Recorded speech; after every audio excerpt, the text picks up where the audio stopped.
ESPN. Now, live inside the Matt Black Kia Studios, here's Mike Gill.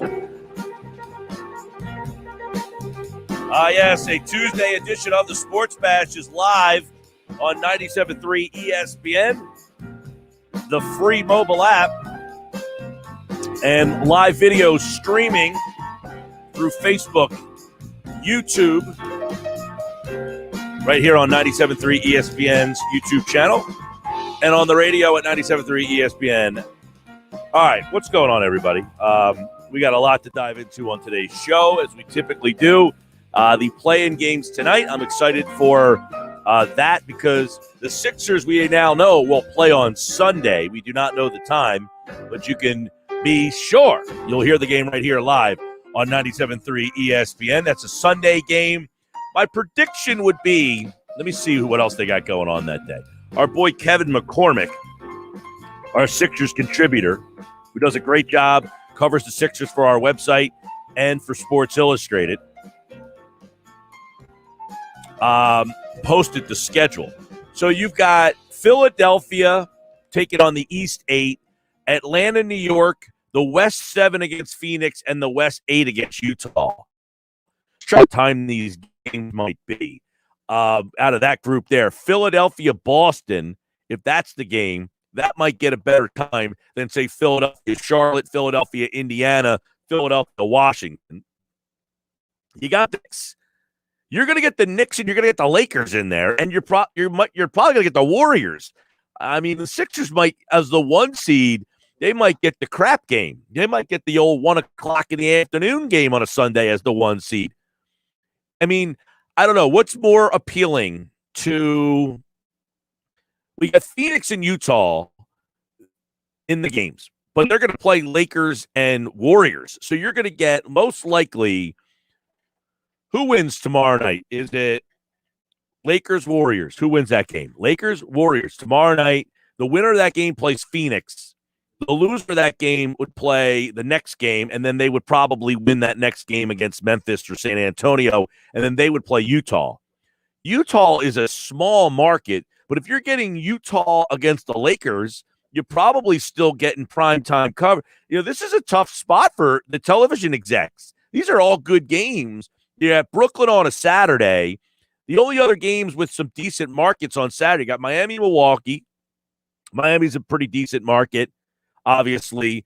And then you got the Clippers, Dallas. They're both pretty big media markets, L.A. and Dallas. You got Luka, you got Kawhi. So that's probably going to be a big game. And then Portland, Denver is nothing. You got nothing burger there. You got Portland, which is a small market, and Denver. The question is, like on a Saturday, Sunday, what are you going to do? You're going to go 12. How are they going to do this? 12, 3, 6, 9? Is that how they're going to do the games on Sunday? Are you going all day like that? I would imagine you're doing that both days. You're going to go 12, 3, 6, 9 all 3 days, which means, or on Sunday, are you going to push it back a little bit and try to get the primetime Saturday night? Are you going to do a 10 o'clock? In other words, are you going to do a 7 o'clock? Because you got 2 West Coast games here. You got Phoenix and Utah. They're both, I think they're both in the mountain zone, actually. So you can make that a little different. I'm pretty sure Utah's on mountain time. Phoenix, I think, is on mountain time. I'm not 100. I'm pretty sure Utah's on mountain time. But, okay, so you could do – I think Philadelphia is going to get – I mean, you got Utah's mountain time. Thank you, Josh. New York, though, you got the Knicks here. What time are you going to put the Knicks game on? You got the Knicks and the Lakers probably on the – you're going to have the Knicks and the Lakers on the same day. And the Knicks haven't been in the playoffs since Moses wore short pants. I mean, so if you're a television exec, you want the Knicks on TV. This is like hallelujah. You finally got the Knicks in the playoffs here, and they're a home playoff game. I would think the Knicks are going to get – what's like the prime time for Sunday? I mean, you're going to probably – right. You're going to have the Knicks, I would think. The problem is Atlanta's a nothing burger. You got nothing from Atlanta, but you got the Knicks. So what's more attractive if you're the television station? L.A. versus Phoenix, LA versus Utah, or the Knicks against Atlanta, because Phoenix and Utah are both nothing burgers.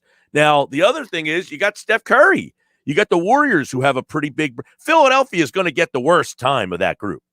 Now, Philadelphia, Boston, though, if you get Philly and Boston, that's a big rivalry thing. I mean, Philly-Boston playing in round one is the television – like, if they're trying to set this up, they want Philly and Boston. And it's interesting because the Philly-Boston is a rematch of last year in which Philly got swept. And then keep in mind, Boston knocked you out a couple of years ago.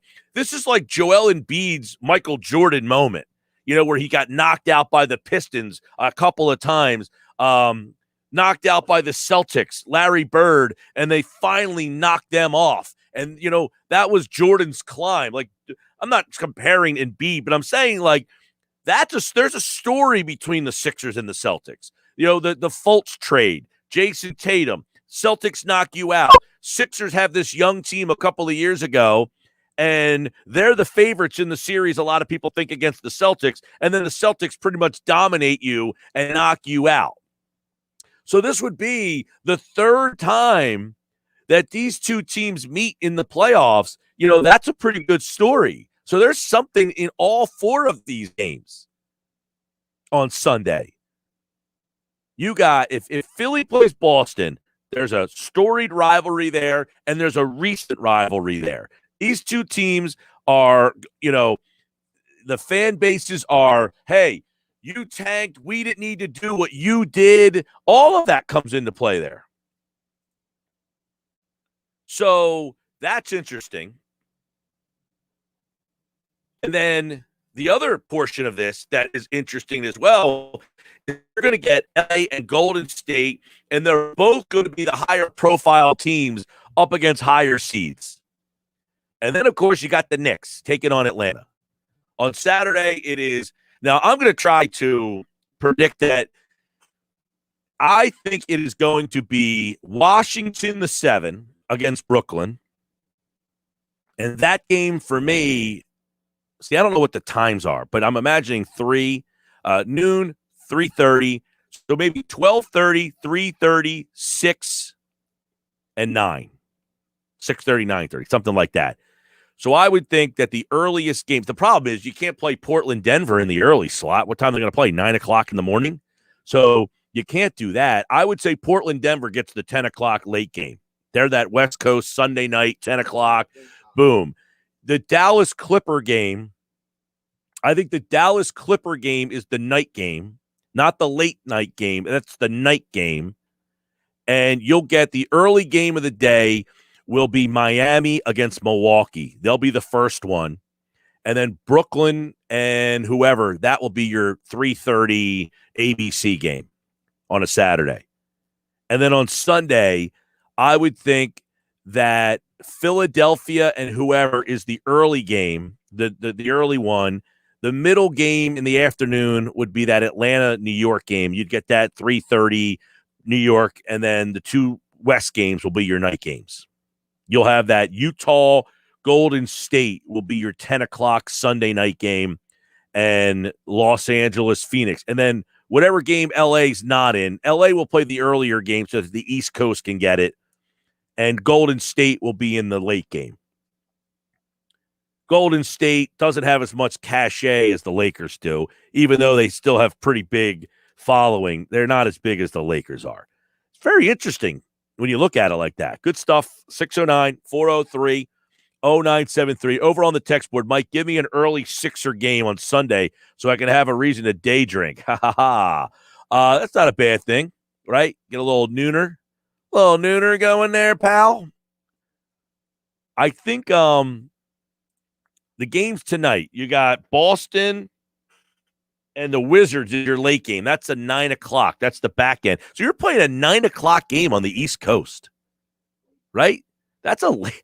Gee whiz. Now, is there fans there? That's the thing. Is there fans not here? Limited. But I'm saying it's not like a full house of fans at 9 o'clock. Because 9 o'clock on a Tuesday night, the game's in Boston, right? I mean, that's a late start for a regular. I mean, it's not a regular season game, but I don't know how they're class. It's not a playoff game either. What do these stats go towards? Does anybody have an idea? Like if I score 50, did I score 50 in a playoff game? Did I score 50 in a regular season game? Is this a new category of game? Does this go towards my career totals? Where do these numbers go? Because tonight you'll get Wizards Celtics. That's your late game. And the early game is the Hornets and the Wizards. And, the Hornets and the Pacers. And you can hear that game right here on 97.3 ESPN. So the winners of today's games, the winner of the late game tonight, that team will play Brooklyn. So here's a question for you. If you're in that play-in game and you're Washington and you're the Celtics, do you want to win the game tonight? Do you want to play Brooklyn in round one? See, I think that's another problem with this setup here. Because now the winners of these games know who they're matched up against. And that could change the way that they approach these games. That's another reason I don't like you're playing to become the 7 seed. Well, what if you don't want to be the 7 seed? What if you don't want to play Brooklyn?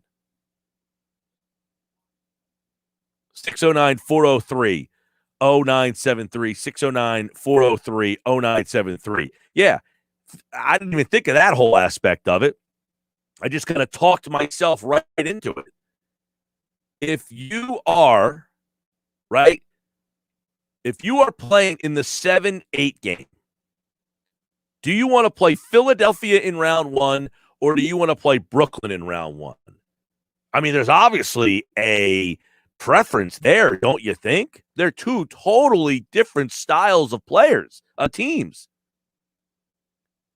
Philadelphia is a defensive-minded team that has a huge problem. And, of course, Brooklyn's got 3 of the all-time best scorers in the last 25 years on their team. So if I'm Washington or I'm Boston, don't you think I have a preference of which team I want to play? I mean, you might get a bad basketball game tonight with 2 teams not trying to win the game, and that would be bad, right? That would be pretty bad. If you have a quote-unquote playoff game with 2 teams really not interested in winning that game because neither one of them want to play against the Brooklyn Nets. And quite frankly, don't you think most teams would say, I don't want to play Brooklyn. I'll take my chances against Philadelphia.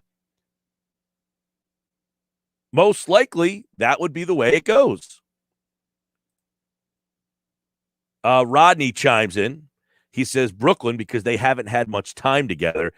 Rodney, I understand what you're saying, but I think most teams are going to say, we'll take our chances against Philadelphia and not play Brooklyn in round one. Now, you might say, yeah, we could catch them off guard.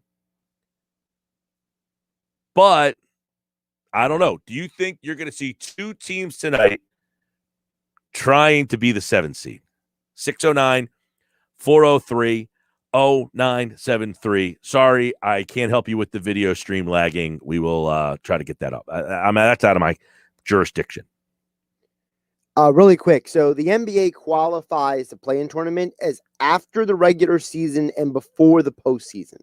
So any stats that happen here are, as of right now, qualified as separate from both. Okay, so they're not regular season and they're not playoff. Right. Okay. It's a total like purgatory.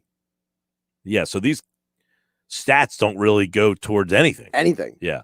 So this guy brings up an interesting point. If you throw the 7-8 game, there's no guarantee you win that second game, which is fair.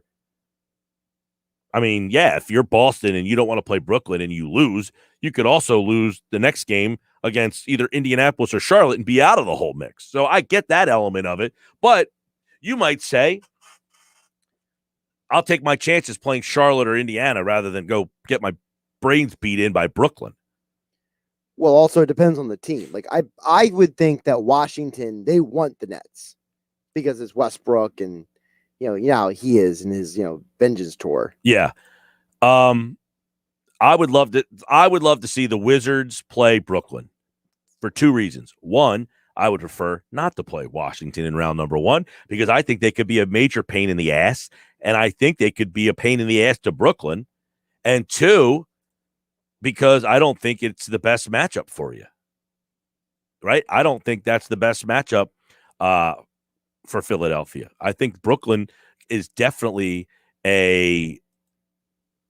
of the 4 teams, Brooklyn would worry me the most. Not that I think you're going to lose to any of these 4 teams. And if you do, that's on you. I mean, that's a major indictment on you.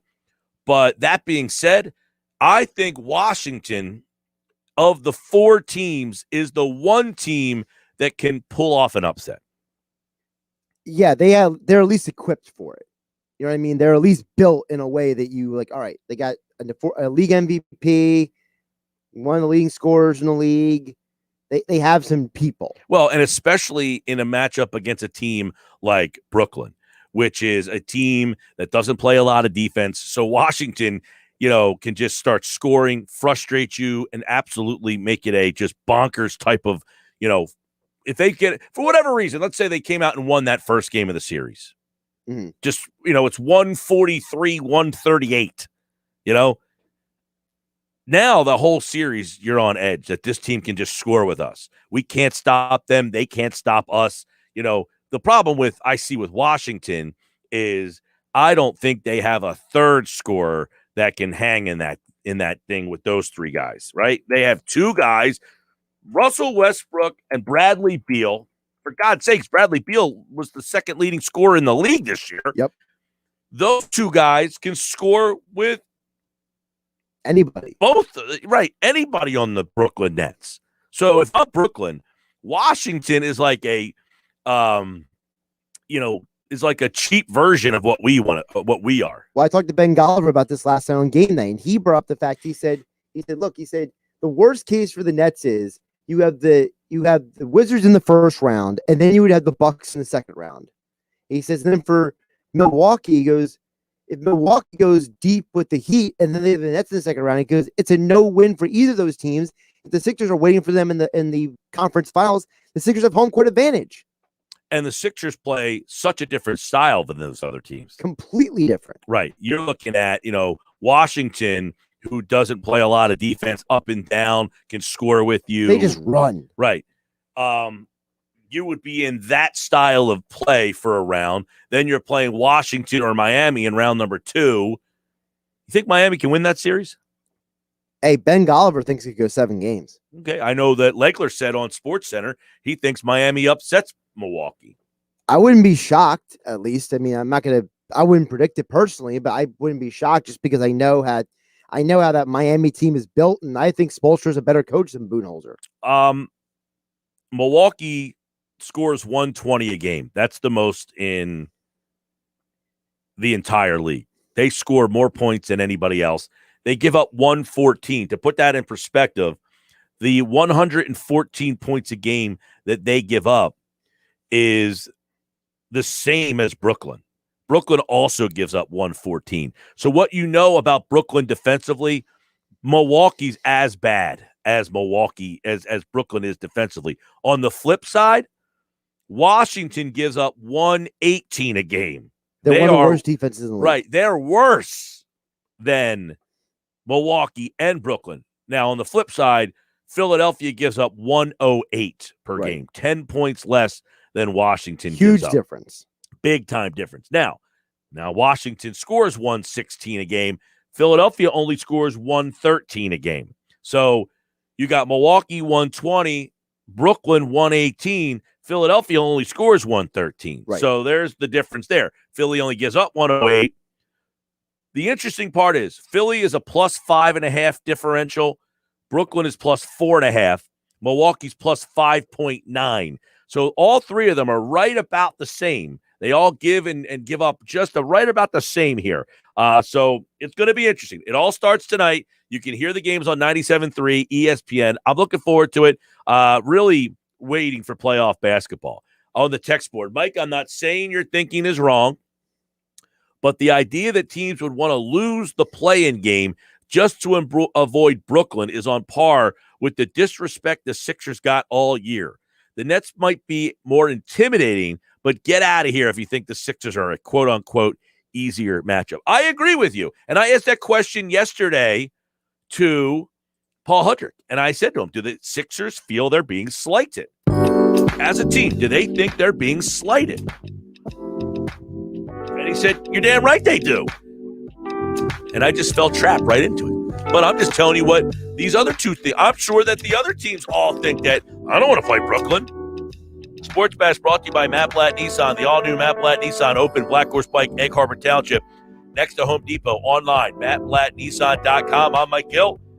This is the Sports Bash. This is your home for Sixers playoff basketball this Sunday here on 97.3 ESPN. So if you're watching the show, which of the four teams do you want to avoid? Brooklyn? No, not Brooklyn. Washington, Boston, Charlotte, Indiana. I can't imagine anybody who says Charlotte or Indiana. But if there is, let me know why. Which of the four teams do you want to avoid? Text 609-403-0973. Frank Klose answers your Phillies questions in about 20 minutes. Welcome to the NBA's postseason. The first ever play-in tournament begins in Indianapolis, where the Charlotte Hornets face the Indiana Pacers. The loser faces a one-and-done.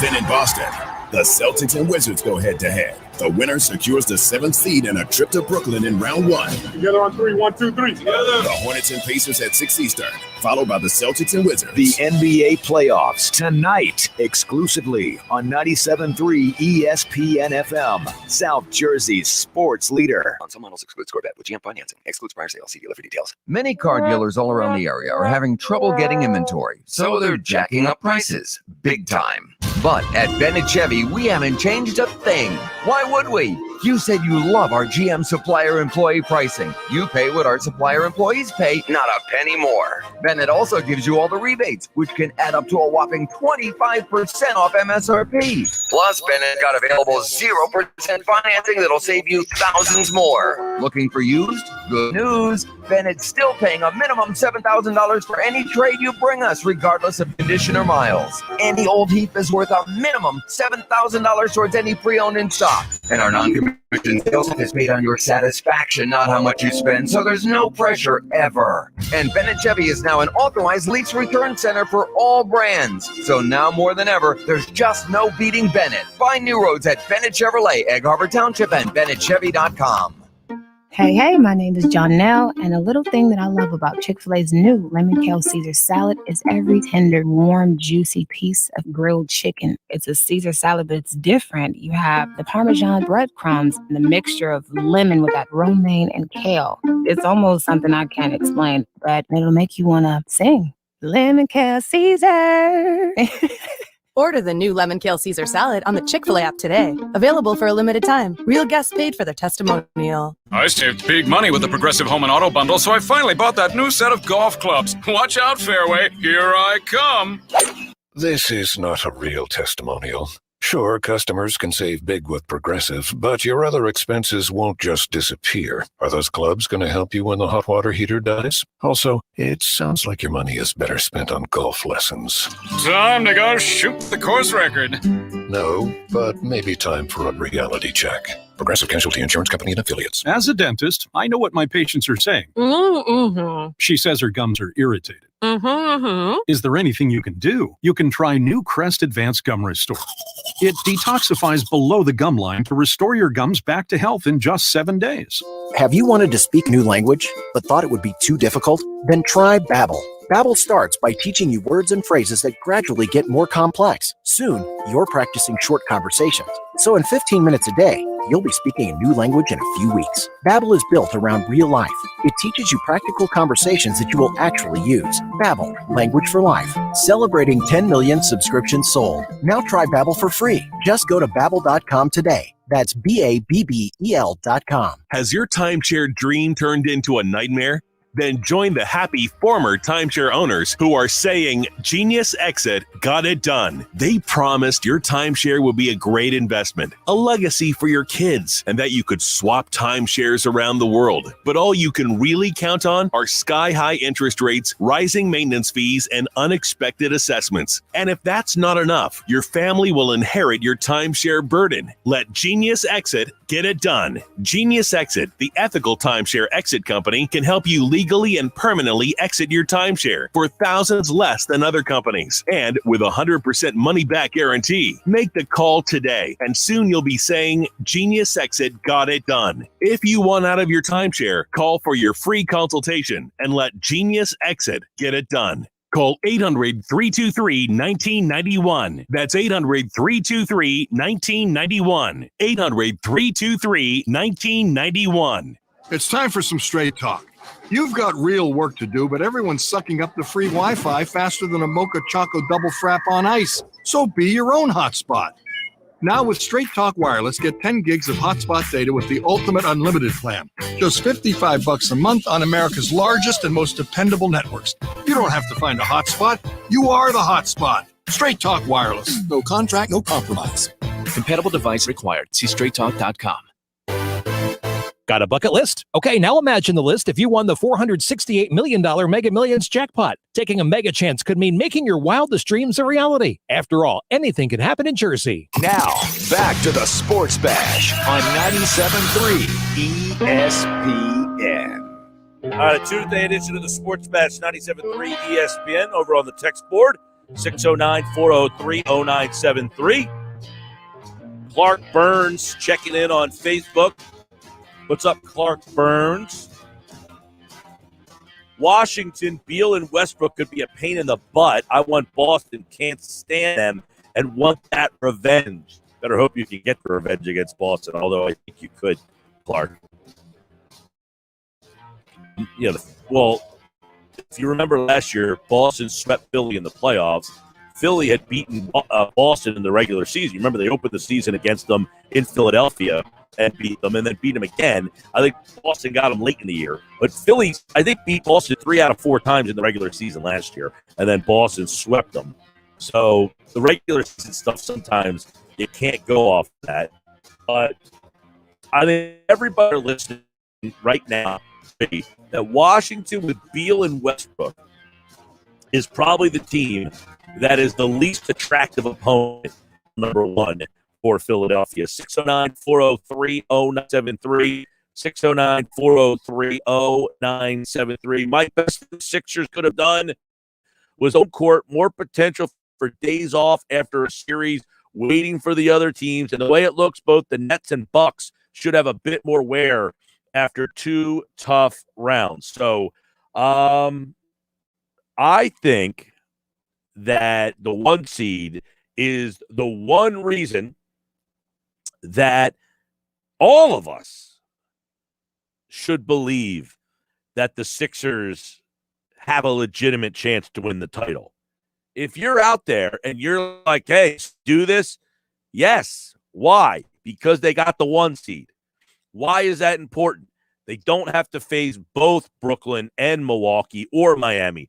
They only have to face one of those teams. They will only face one of those teams. That's it. The path to the playoffs as the 1 seed is significantly better than the path to the playoffs for the 2 and the 3. No questions asked. It's as simple as that. Playing whoever you play in round 1, Atlanta, New York, you are going to be a favorite in both of those series.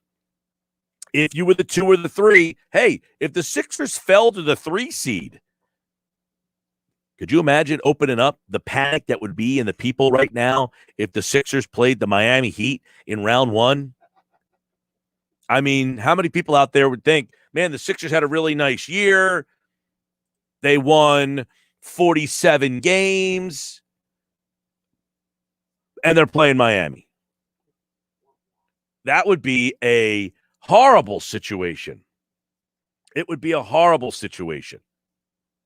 If you're the 2 seed and you ended up playing Washington in round 1 and then won that series and then had to play Milwaukee in round 2, you would probably be like, this is terrible. And even if you won that series against Milwaukee, then you'd have to go through another one against most likely Brooklyn.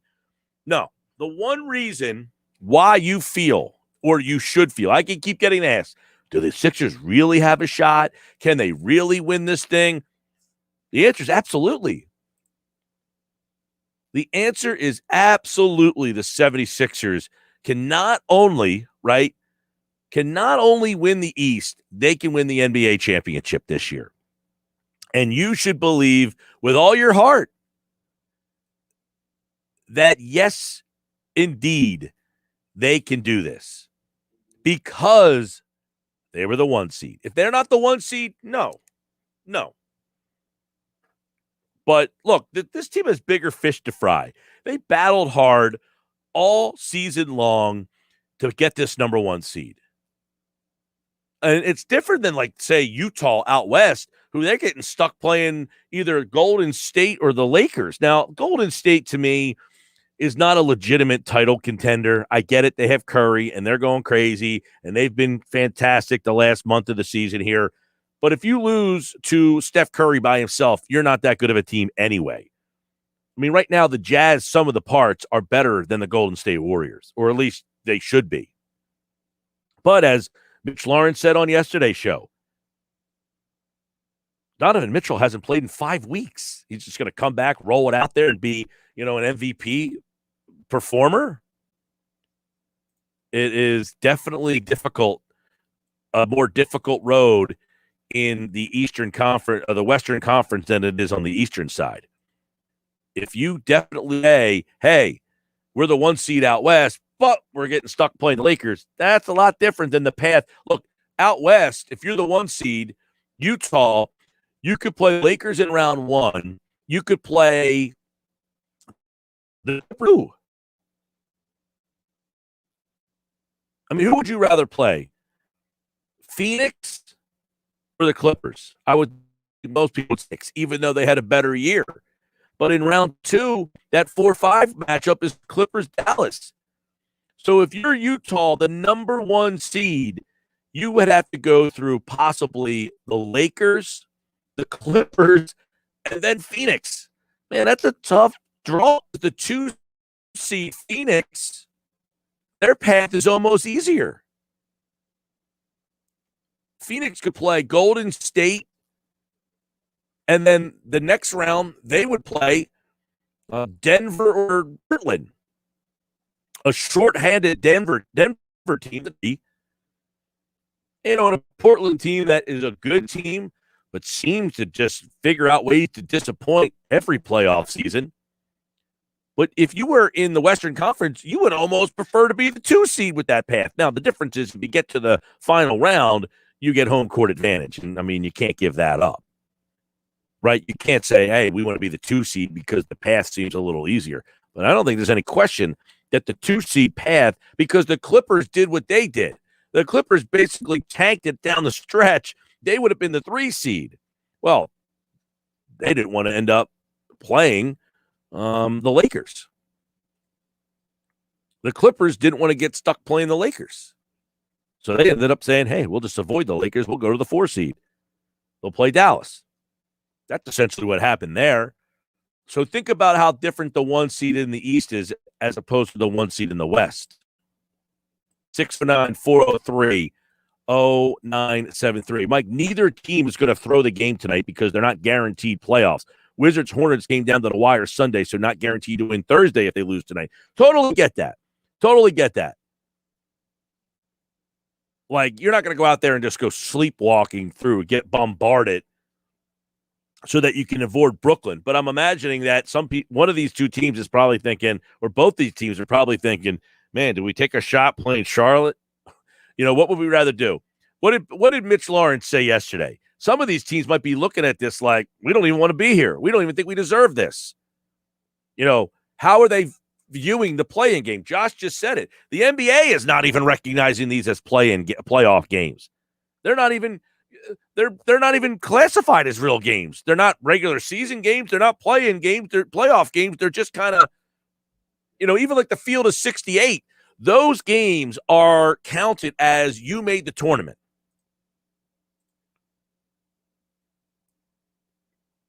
These games, you did not make the playoffs unless you got into the playoffs.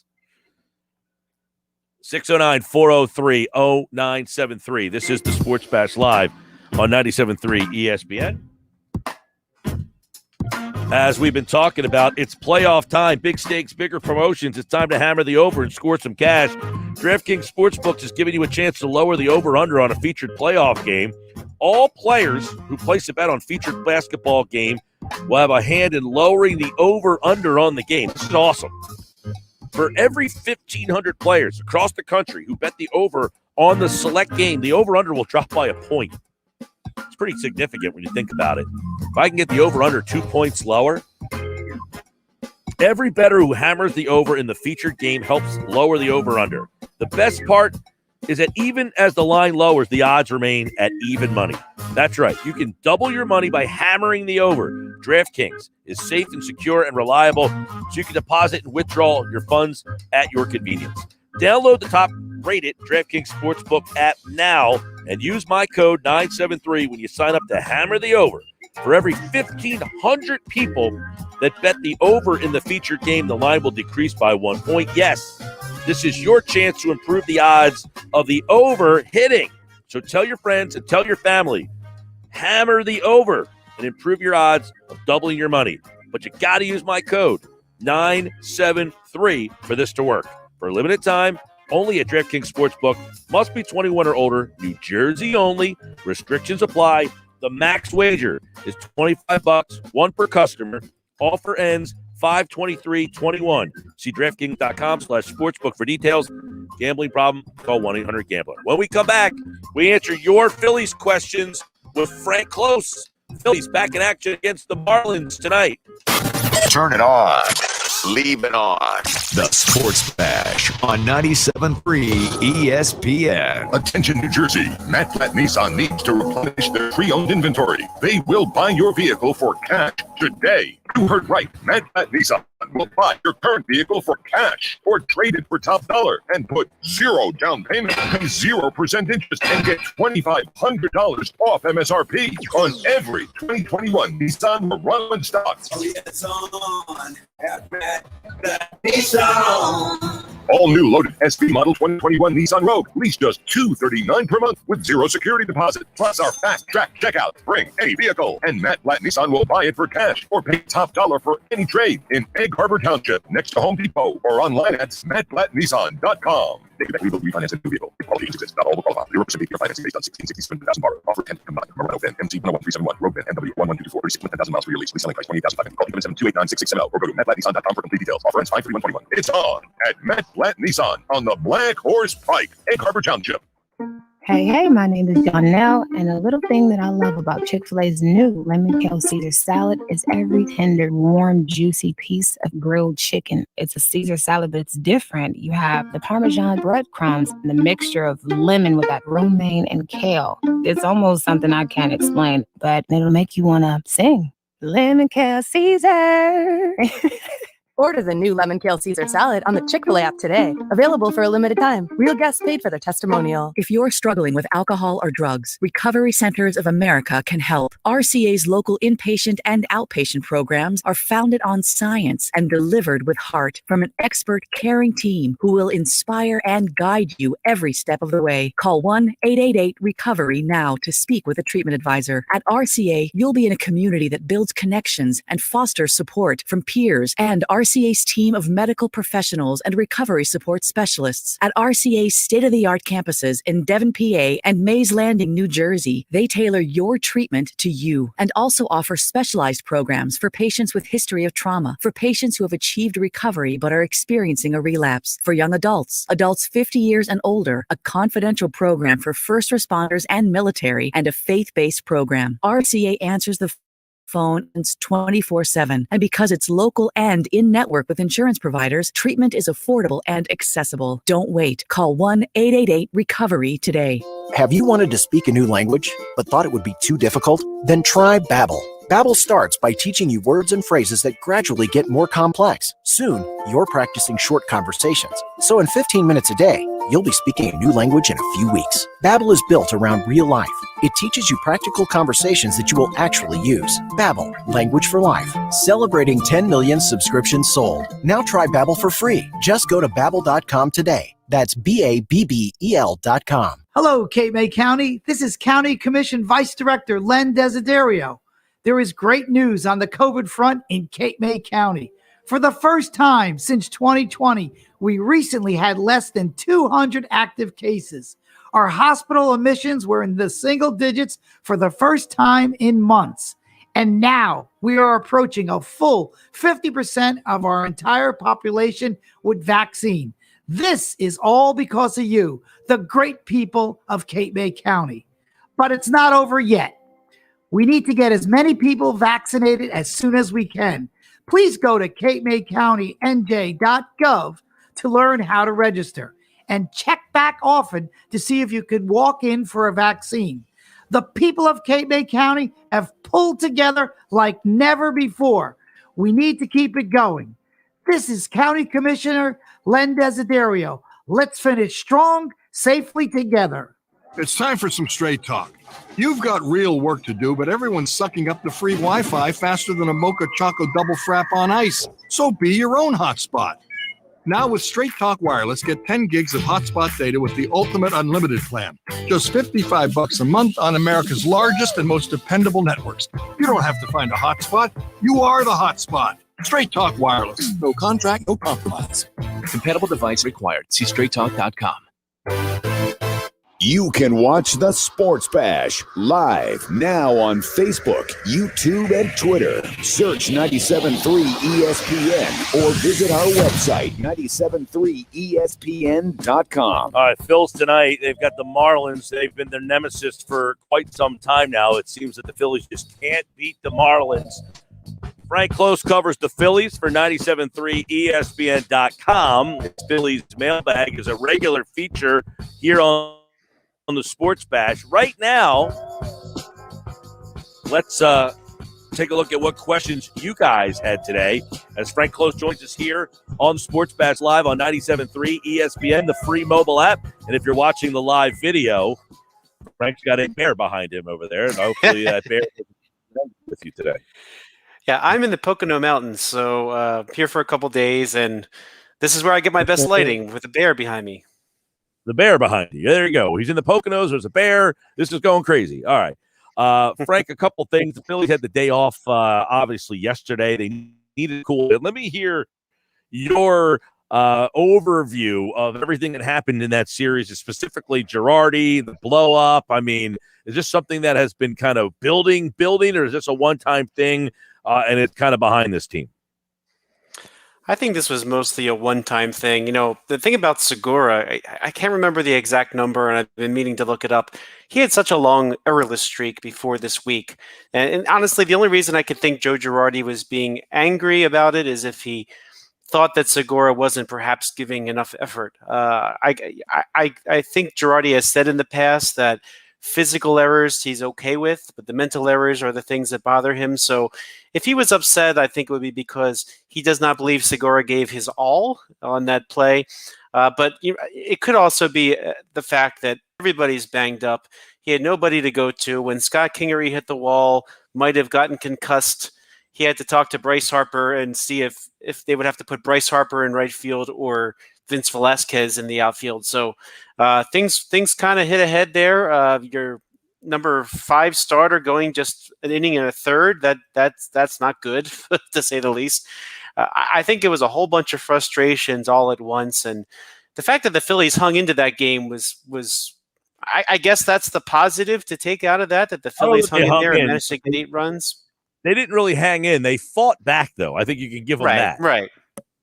Yeah, and it's a shame because a lot of those defensive miscues, including from their 2 middle infielders that were playing the corner outfield, if you had your starters out there, that's a game where maybe you have the opportunity to catch up because not all those runs are scored.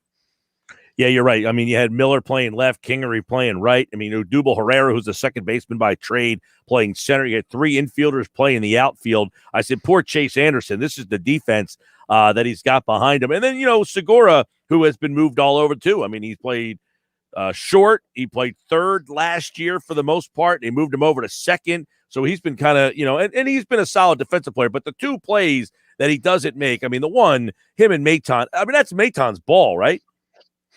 Yeah, I believe so. But I think that's why Girardi was mostly frustrated, is that they're so far down. The rest of their defense is so out of place. He needs his guy to be his guy, and Segura at second base is probably one of the better defenders on this team. All right, Frank, let's look inside the mailbag today and see what we got. You had a lot of questions this week to choose from. Let's go to this one because I think this is a pressing one. You just mentioned Chase Anderson did not pitch well. His ERA is almost 7 now. We know it's only a matter of time before Vince Velasquez is another question mark. So, Spencer Howard, will we see him in the next week or two? He is lined up pitching on the same day as Anderson now. I think that the Phillies would have called him up today if he didn't just pitch. I think that there's a really good chance that Spencer Howard will join the Phillies come the time for his next turn in the rotation. Now, the Phillies have to play with the roster a few ways. That does not mean you promote him now. I mean, let's face it, the Phillies are so short on the bench with healthy position players. You don't want to tie up a spot for someone who will be a starter in a few days. But I can see the Phillies perhaps bringing him up on Saturday if that's when that rotation spot is going to take its spot. And think about it this way, when you look at what he's doing at AAA, he's allowed 1 earned run in 9 innings. And kind of the question becomes, is there any more that he could possibly do at AAA to develop? And if the answer is no, well, then it's time to consider bringing him up. Additionally, the Phillies have all along said they were going to limit Spencer Howard's innings this year. Well, if the Phillies are going to do that, they've already kind of done so up to this point because he's only had a few innings in the major leagues. He's been pitching short starts in the minor leagues. If his inning limit is short, do you want those innings to be at AAA or do you want those innings to be with your big club where they could perhaps help your organization even more? So I think the Phillies want to have him up soon. I think they're still going to try to limit his innings, but as I think I've said before, you can trade for somebody in July to maybe help with that. But the Phillies need help right now. And so I can see Spencer Howard coming up really, really soon, especially with there's other places on the roster, including the pitching department, that aren't doing so well. This could make your team a whole lot better right away. But I think here's the important thing. When the Phillies bring him up, they need to know what they're going to do with him. Because at the beginning of the year, they said, well, we think we'll have him be a reliever this year because we want to limit his innings. And then they saw what they were getting out of the back of the rotation, and then they made him a starter again. So I just hope if they come up, they have a plan, and they stick to that plan.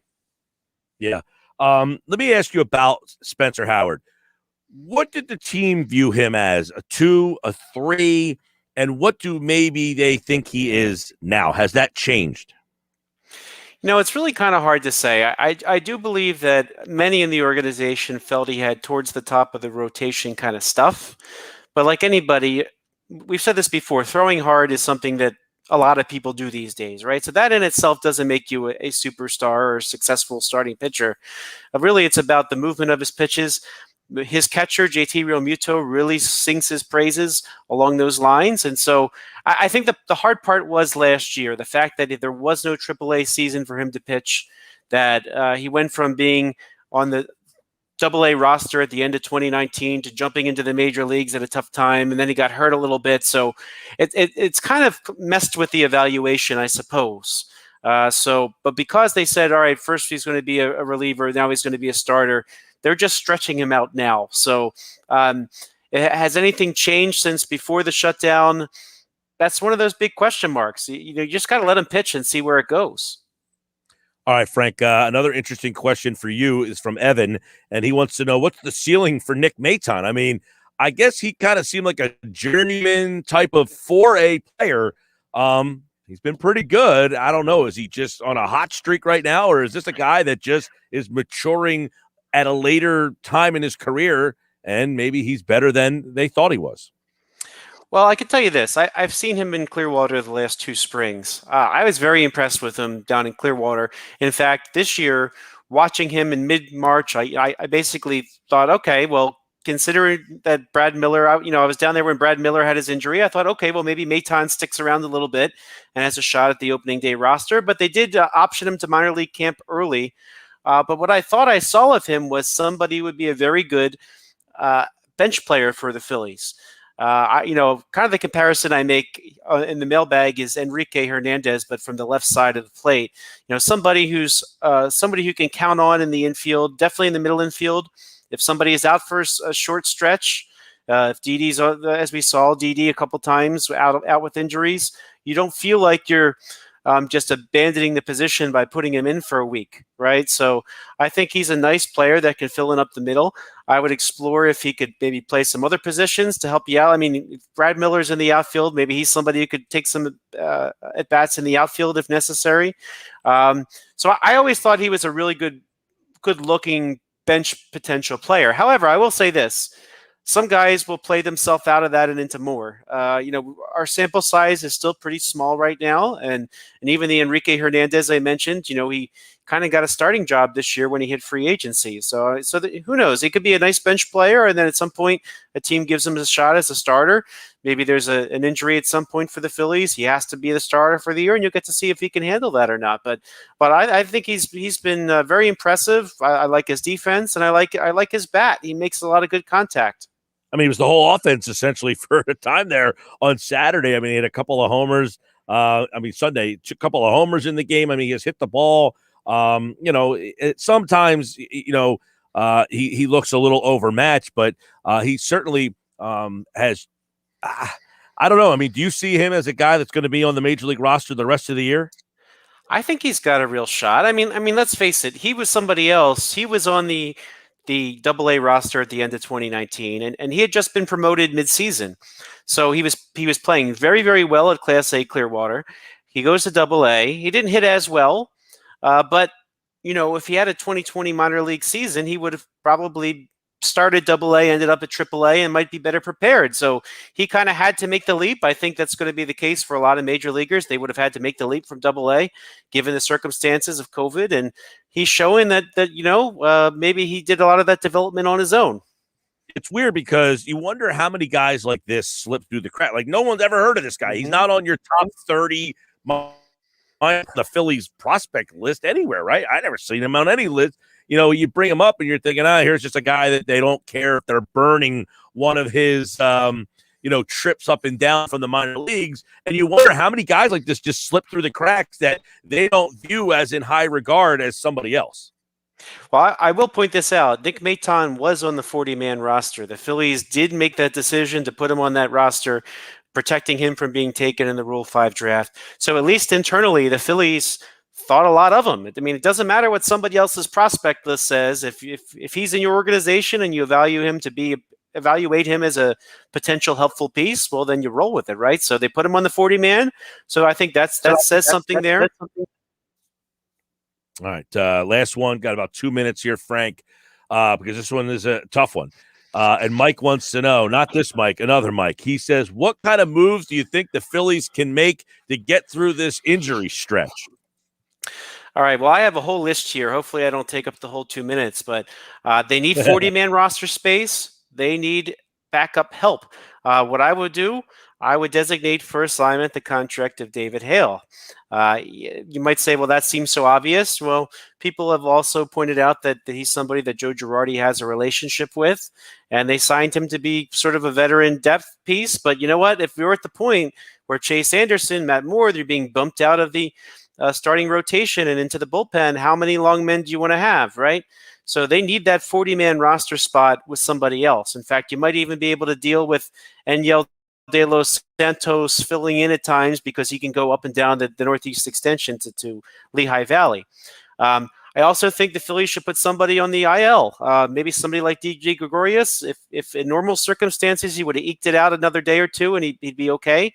They need a living, breathing player that's a position player. So I would make sure DD gets onto that 10-day injured list. And because you DFA'd David Hale, then now you have room to bring Ronald Torreyes back. Now, I don't know if Torreyes is going to be the long-term solution on the bench, but at least he's somebody who can help you right now. I think Archie Bradley's coming back today. I'm waiting to hear what's going on with that.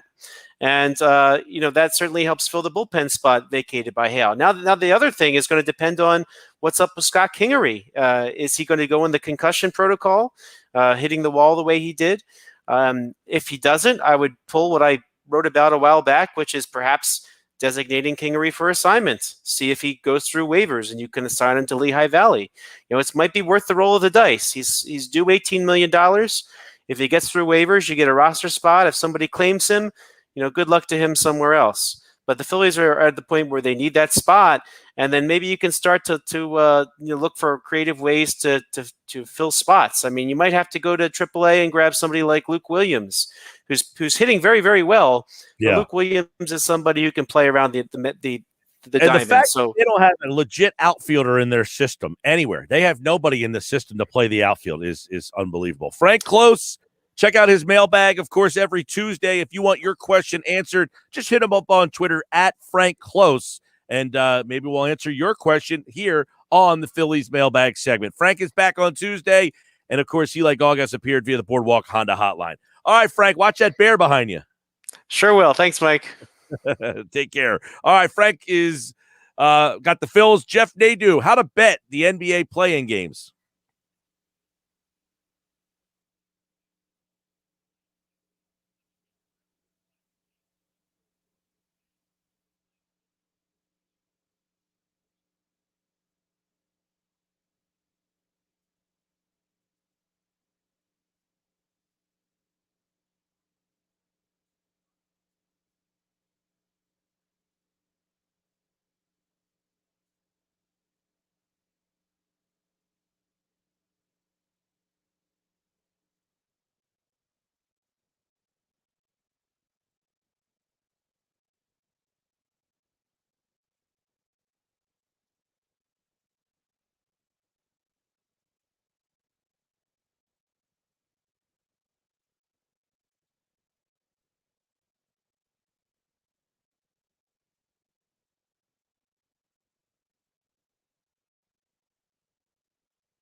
ESPN. Now, live inside the Matt Black Kia Studios, here's Mike Gill. All right, hour 2 of the Sports Bash Live, 97.3 ESPN and the free mobile app. And don't forget, you can watch the show live over on our Facebook and YouTube channels. I'm Mike Gill. Jeff Nadu's here as the NBA playoff play-ins, I guess. They're not really playoff games. They're not regular season games. They don't really count towards your statistics or anything. You're just playing for fun to try to get into the playoffs. That's how it goes. We're going to dive into those games, how to bet those games, and more with Jeff Nadu right now here on the Boardwalk Honda Hotline. There he is. What's up, Jeff? Hey, Mike. How are you? Always good to talk to you. Thanks for having me. Yeah, man. Definitely. So playing games tonight, you get a little action on these games. This is really interesting because you've got some pretty interesting, situations here in the Eastern Conference. This Wizards team, you find this Wizards team to be intriguing at all? Yeah, I think they're very intriguing. They've obviously played really well down the stretch over the last, month and a half. And, this is a Celtics team that's been really underwhelming. They've been really disappointing. I think a lot of people just always have assumed Brad Stevens, you got a good starting five. But this is a team that, Kemba Walker was injured. They haven't had Jaylen Brown. Jason Tatum's kind of had to do too much. They don't have a good front court. So this is a group that defensively has really struggled. They've been really underwhelming. But one thing Mike, once you get to basically this week where whether it's the play-in or the playoffs, this is where they have a new lease on life. And I think for the Boston Celtics, I think Brad Stevens is smart enough to understand that there's one play you play the Washington Wizards, and that's to completely go as slow as you can. Washington's the fastest tempo in the NBA. They're a top 3 points per game team in the league, and they have the worst defense in the league. So this is a group that wants to get downhill. They want to run in transition with Beal and Westbrook. Boston's got to find a way to turn this into a low hundreds, high 90s type of possession game. And you got to get Washington into shooting a lot of jump shots, a lot of three-point shots. They shoot one of the lowest frequencies in the NBA from the three-point line. I just look at where the Wizards are, and they're great. But outside of Beal and outside of Westbrook, I just don't see it. Right. They are. All right. So that's the 9:00 game tonight. Jeff Nadu. It's, -2 at open. It's a 1.5, 2.5 on FanDuel. The Celtics are a small favorite in this game. Yeah, and I think they should be, even with lately. And you look at the public. I mean, it's funny because when you go on like ESPN and stuff like that, I mean, you have most people taking the Wizards, and people just aren't in belief with the Celtics. But, again, they have Jason Tatum. They have some good perimeter defenders and Marcus Smart, and Evan Fournier has been a good offensive addition to this team. Listen, if the Wizards can find a way to play at their tempo and get downhill, they will win this game because at the rim, Boston cannot guard Washington. It's that simple. You need to turn Washington into a jump shooting team. You need to make Westbrook shoot threes. You need to turn it into that kind of game, a slower, a lot of isolation, jump shot type of game. I think the Boston Celtics will find a way. I'd love to see them lose. As a Sixer fan, I hate Boston. I'm not a big fan of this group, and I think Brad Stevens is getting closer and closer to the hot seat. I think for me in this game, the way I went with it is I kind of went away from the side. I went away from the total. I've kind of cashed in recently on Westbrook props, the points, the rebounds, the assists. There's a prop you can get right now on FanDuel, points, rebounds, and assists over 50.5. That's too high. I look at what Westbrook needs to do. That would mean he's probably going to have to score high 20s, low 30s. His assist numbers are going to have to be around 15 to 12. I just think that's too many. I think Smart can defend him. I think Tatum can defend him. If you can get him into a jump shooting game, he won't get close to 50.5. I think he has a good game. I don't think he's going to be 31, 14, and 13. I just don't see it. So you're saying under 50.5, you take the under there. Yeah, I think it's like a high teens for him points. I think he probably gets into the double digits from a rebound and assist standpoint. But to think that he's going to get 14, 15, 16 assists in this game, I just don't know that I see it. And I think it's a slower game than I think they want it to be. I like that a lot. You're right. Boston slows it down. The one thing is, don't you think Westbrook is dying to face Durant? Yeah, well, of course he is. And that would be great. I wouldn't mind seeing a Wizards-Nets series either. No, I don't think. I think the NBA would absolutely love it. The Wizards are good for the NBA. That's the kind of team they want in the playoffs. Look, I like Russell Westbrook. I've always said I think he's really a guy that takes a lot of unnecessary stuff. I mean, has he won? No, he hasn't. But Mike, Chris Paul hasn't won either. And Chris Paul is on a way different totem pole than where you would put Russell Westbrook. It's because Russell off the court is not as in with things that are going on. He's very about himself, and I think Russell's a terrific player. I think he's a top 3 or 4 point guard in the NBA. It's that simple. He averages a triple-double, Mike. You know how difficult that is. All right, I'm interested in how you break this one down because opened up -3. It's dropped 2.5, 1.5 on BetMGM, 1.5 FanDuel. It's 3 at PointsBet, so it's kind of all over the place. The Pacers are home favorite against the Hornets here, over under 225.5. Yeah, I mean, this was 3.5 this morning. The reason for the drop is just this completely wild thing that we're still dealing with where players are still being pulled out because of health protocols. Karis LeVert, not going to play. And look, that continues to really be the story this year for Indiana. They continue to just have bad luck with injuries and protocol news. They've been without Miles Turner. They've been out without Miles Brogdon. Now they're not going to have Karis LeVert. Sabonis was out for a period of time. It's just rough. And this evens the playing field a little bit for Charlotte. I thought Indiana was worth the look with LeVert healthy, but he's not going to be in there tonight. That's going to put a lot more pressure on Sabonis. You're going to need to play Brogdon, even if he's not healthy. You're going to have him play minutes. It's not ideal for Indiana. Charlotte's definitely more of a live dog now. The problem Charlotte has, Mike, is this is the worst 2-point defense in the NBA. Both teams can't defend. Charlotte has no rim protection. I think Sabonis eats them alive. And I wonder, can Charlotte get consistent offense? They've really kind of struggled. They don't have quality shot makers, really, outside of Rozier, who is not a guy that I want shooting 12 to 15 threes a game. He just isn't. He doesn't make enough. Ball is a good player, but he's not an all-around offensive guy just yet. They just don't have a lot of constant offense. Another game, I stayed necessarily away from side in total. I targeted Sabonis. Mike, in May, Domantas Sabonis is averaging a triple-double. He's been on fire. He's been dominating teams. This is a really good matchup tonight against a bad front court. This is also a Hornets team that is bottom 3 in the NBA in defensive rebound percentage. That means a lot of offensive boards, a lot of good matchups down low for Sabonis. I took him over 22.5 points. I think he has a big night tonight. And for Indiana to have a shot, he's going to have a big game. It's that simple. So Sabonis over 22.5 on the prop side there. All right, let's go to the West. Jeff Nadu has been very good on the NBA here, especially in recent times. Spurs, Grizzlies, not the most glamorous matchup here when you're looking at the West, but I like this one. -3.5 on BetMGM, 4 everywhere else. Over under 221.5. You got two kind of bare knuckle fighting defensive style teams, I think, in people's minds, right? When they see Memphis and San Antonio, they think of these defensive minded teams. But this one should be a very intriguing game because San Antonio, not very flashy.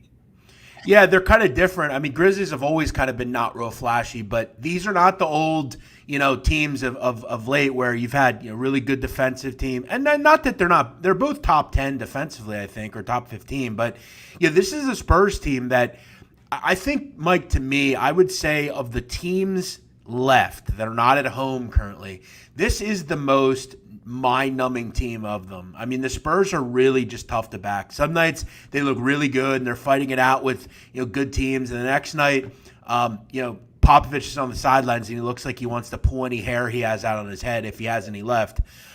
This is just a young team learning, and they have their, they have DeRozan and Rudy Gay, but outside of that, it's just a lot of young guys. They have trouble finishing games. They really struggled this year against the Grizzlies and the pace that the Grizzlies play at with John Morant and kind of that up and down style. They've given up 119, 129, and 133 to the Grizzlies. Not ideal. I just don't think the Spurs had the firepower. I will say, though, recently, Lonnie Walker's been terrific. DeJounte Murray's been really good. I think it's a good game, but I think Memphis will ultimately find a way to get it done. I don't know if I'll lay it just because I do think the game probably is pretty close. But, this is a young Grizzlies team as well. Both teams young. Both teams I don't necessarily trust down the stretch. But I'll give the edge because they have John Morant. And the Grizzlies, frankly, Mike, have been very good against the number all year. One of the top 5 in the league from an ATS standpoint. So, this is why you have guys like DeMar DeRozan. They have to kind of center the group. But John Morant's the guy I think can do that. I think they get the job done here. All right, the glamour matchup of the whole thing. I'm sure the NBA is thrilled that they backed into a Warriors-Lakers play-in game matchup here. And that one is tomorrow night, 10 o'clock. It opened at 7, Jeff. This is where this is interesting and to get your take on. It opened at 7. It's 4.5 at some spots here. So people obviously like this Warriors team the way they're playing. Yeah, I got to be honest, Mike. I thought 7 was probably a little high, but I guess when you look at it, is it? Because I think we have to completely take away the Lakers season. Like, you just do. It doesn't mean anything. It hasn't meant anything. This is where it matters. And completely healthy with Dennis Schroeder, LeBron James, Anthony Davis, Kyle Kuzma, that group, they're a title contender. It's that simple. They're the most dangerous seed of this level that we've seen in a long time. With those guys on the court and Schroeder and LeBron, the Lakers offense is like 10 points a game better. Their net rating is crazy. And they actually faced the Warriors way back in February. They pounded them. Beat them by, I think, 26. I mean, they beat them up bad. And Curry didn't have much of a game. And that's the problem. If Stephen Curry can't have a big game, they're not going to win. It's just that simple. They don't have enough firepower. Draymond Green, Andrew Wiggins can't be depended upon. They don't have Kelly Oubre. Steph Curry, for them to win this game, I think is going to have to score 40 points. And he can do it. But you look at recently, Mike, even over the last week or 2 weeks, Stephen Curry played the Jazz and the Suns. I think he played 3 games in a row against those teams, really struggled to make shots. What they did basically was as soon as Stephen Curry hit the half-court line, they basically doubled him, got the ball out of his hands, didn't allow him to just walk up and pull up from wherever he wanted. They had a shadow on him around the court. So whether it was Royce O'Neal, whether it was Jay Crowder, whether it was Mikal Bridges, the LA Lakers are that good defensively as well. I just don't think Stephen Curry goes off for 45 here. He's a terrific player, but this is the kind of game where the Lakers are just too good defensively. And we'll see what LeBron you get. I mean, if he tweaked the ankle the other night, if he's slowed a little bit. But he looked pretty good, though, the other night. But keep in mind, if you notice him, he was not a big factor in rebounding the ball. He was kind of hanging out and just, but I feel like he's kind of playing this up a little bit. Well, you play all year, you win 50 games, you're the Phoenix Suns, and you might get stuck playing the Lakers in round 1. Yeah, it worked perfectly for the NBA because this is what LeBron James does. He doesn't care about the regular season. That's why he's playing down this ankle. It's no issue. He'll be fine. He knew the game didn't mean that much. They had to play in the playing game. He doesn't want to play in the playing game. He knows what's up. He doesn't want to imagine if the Lakers lose here. That would be bad. For the NBA. No, because the NBA would get him again on Friday night. They would get a second game. True. That's true. Another play-in game with him in it against maybe Memphis, and then they'd get in as the 8th seed. Well, no, I mean if they don't get in at all. Oh, would be rough. Real well, bad. And I said, I don't know if you saw Sunday. Did you see the Sunday slate of games? No, I haven't. You seen it? All right, you got Philadelphia against maybe Boston, so you got a rivalry there. The Knicks are back in the playoffs for the first time since Moses wore short pants. You like that reference there, don't you? I do. Very good. That's a Sopranos one. Yeah, man. I did that for you. And then you got the Lakers and the Warriors playing the 1 and the 2 seed. That's your 4 games on Sunday. So the NBA is going to be like, how are we going to – Philadelphia, Boston might get the early game because that's the least – I don't know. I mean, you get the Knicks, you get the Lakers, you get the Warriors. Yeah, I tell you, I mean, the playoffs are going to be great. I mean, if we get the right group of teams, it's going to be electric. And look, I'll say this, I know we got to kind of wrap it up here soon, but I will say this again. This is the best opportunity for this team in this area to win this title since 2000. And again, remember in 2000, the Lakers were a steamship. I mean, again, the Sixers were the only team to beat them, and then they beat them once. This is the best opportunity. There's no excuses anymore. And they got the best path. Right. The regular season, I remember when Broads was on here. I remember talking to him and to you. The regular season means very little in the NBA. If the Sixers do not get to the finals, It is a complete and utter failure. It's that simple. It's that simple. All right, Jeff Nadu. I had a stat I wanted to read for you. Let me see if I can find it really fast before we get out of here. Well, this is what you do best, so make sure you find it, Mike. In 3 of their 4 seasons together, Ben Simmons and Joel Embiid have been at least the 3rd seed with a winning percentage of 620 or better. So it is. Well, Mike, here's a stat for you. Tell me how many times they got to the NBA Finals. Well, that's not a stat. That's a fact. Well, yeah. 0. There you go.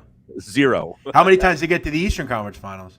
0, 0, 0. But that's all we need to talk about here.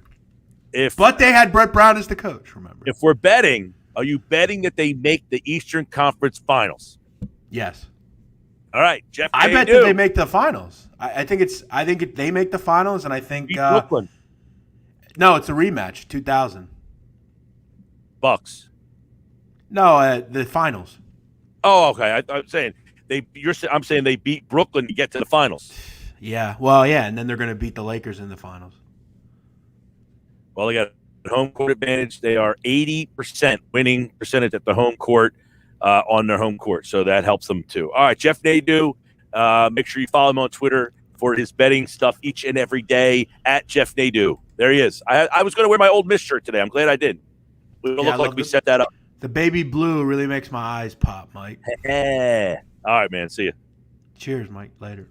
You like August appeared via the Boardwalk on the Hotline. All right, when we come back, we'll keep it with the Sixers. We will continue the conversation with Michael Kaskey-Blomain from CBS Sports, who covers the NBA. He'll be joining me to talk a little Sixers matchups, NBA play-in. All of it is next.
Gotta finish this today.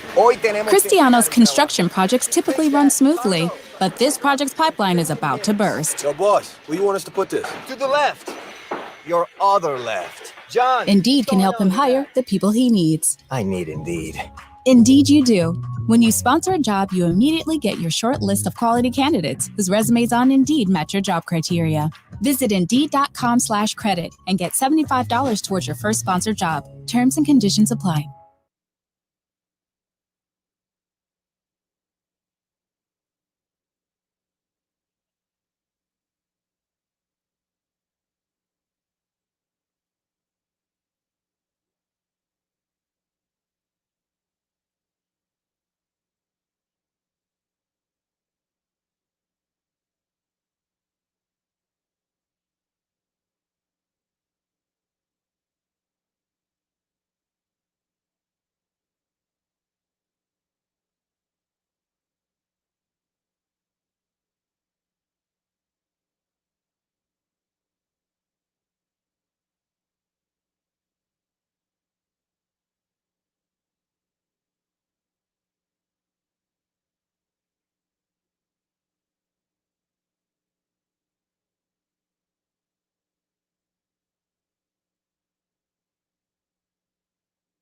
Have you wanted to speak a new language, but thought it would be too difficult? Then try Babbel. Babbel starts by teaching you words and phrases that gradually get more complex. Soon, you're practicing short conversations. So in 15 minutes a day, you'll be speaking a new language in a few weeks. Babbel is built around real life.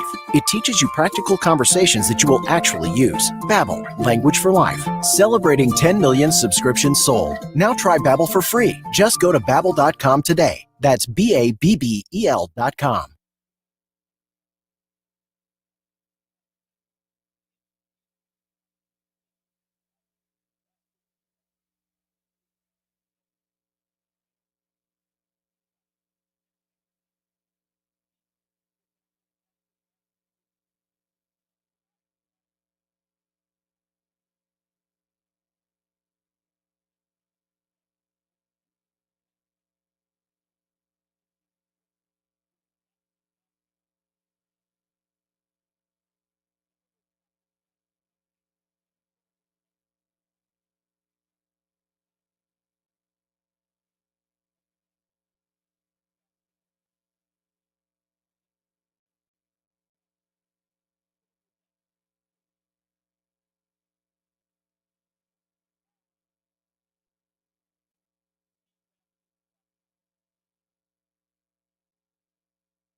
Got a bucket list? Okay, now imagine the list if you won the $468 million Mega Millions jackpot. Taking a mega chance could mean making your wildest dreams a reality. After all, anything can happen in Jersey.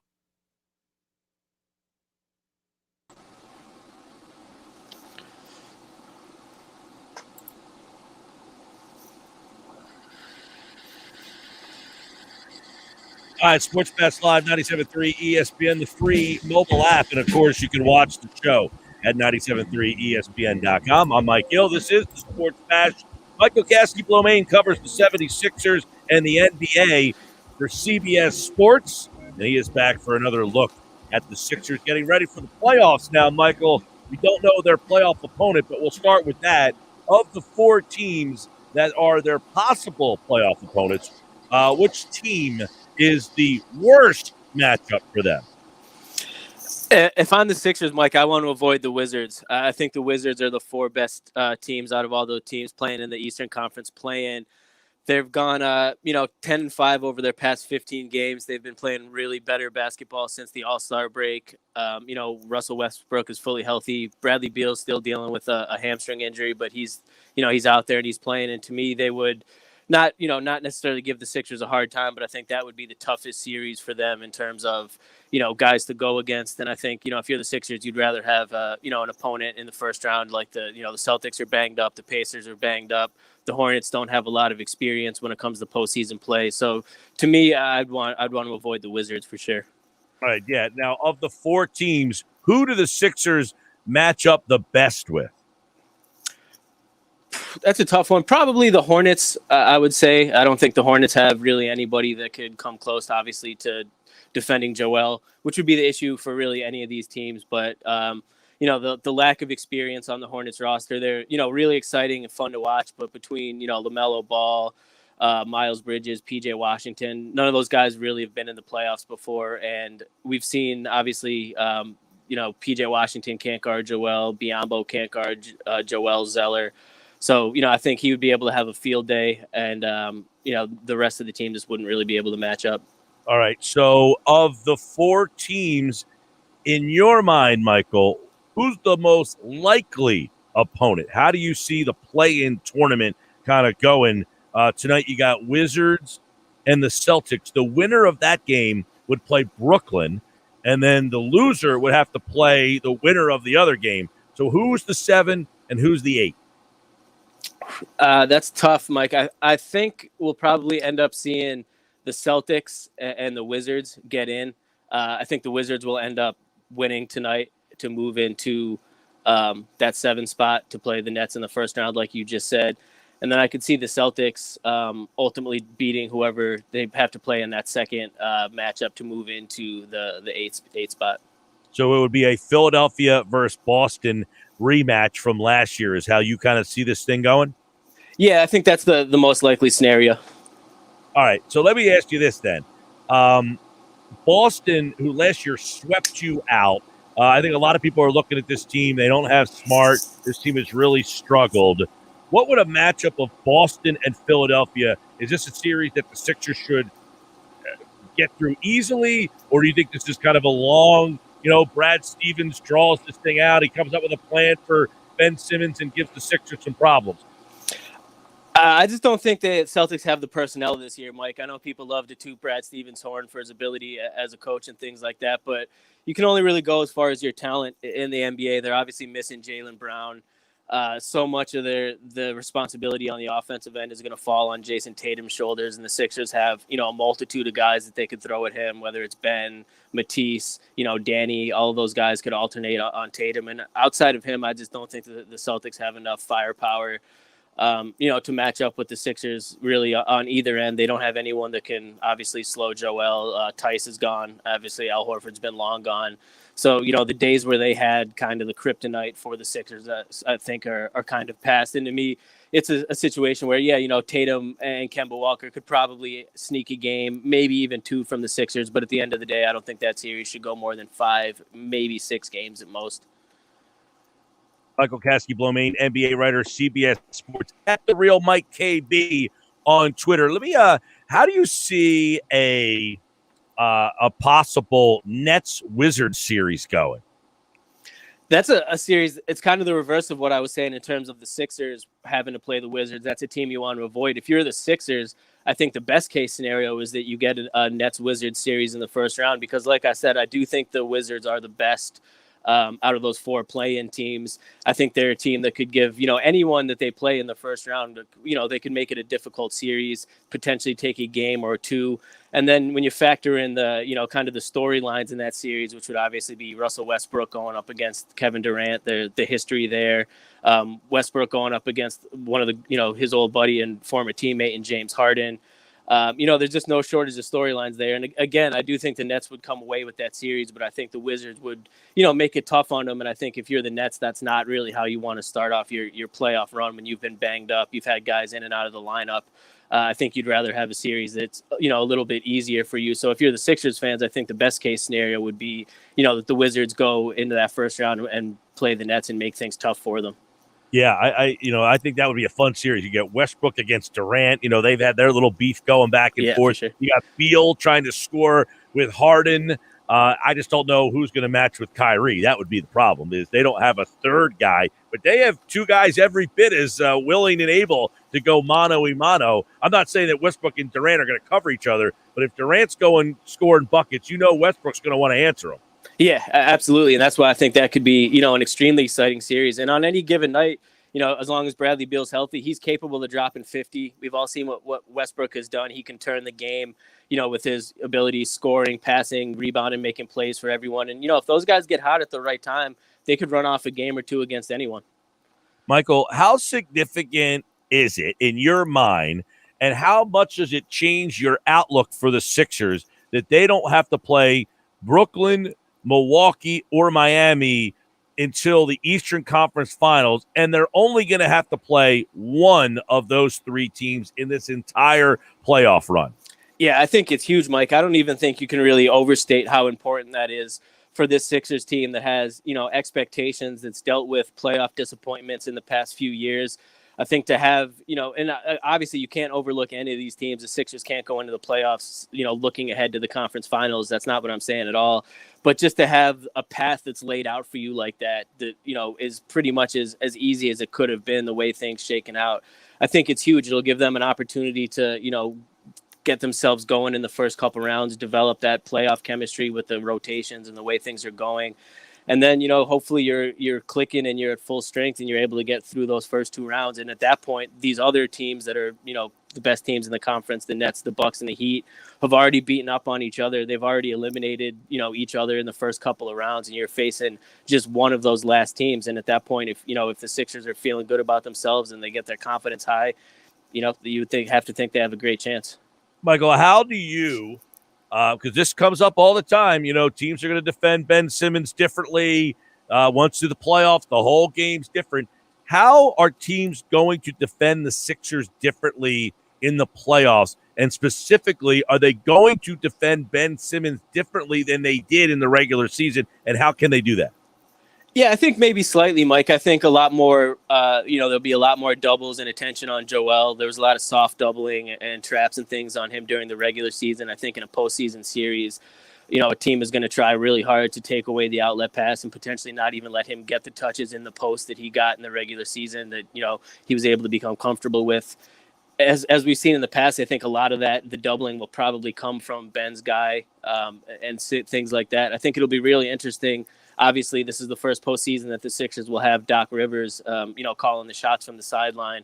And I think it'll be interesting to see how he decides to, go about this situation compared to how Brett Brown did in the past. I think he did a better job during the regular season of finding, spots for Ben, whether it's cutting off of the double teams or if it's putting him in the dunker spot or, running him as the screener in screen and roll situations. I think there's, a myriad of ways that you can still utilize Ben in the half court set, especially when Joel is being doubled, as Ben can be the guy that kind of gets the pass, the outlet pass from Joel, and then looks to the corners for the other guys, kind of in like a Draymond Green type role that he did in Golden State when they would put a lot of pressure on Steph Curry.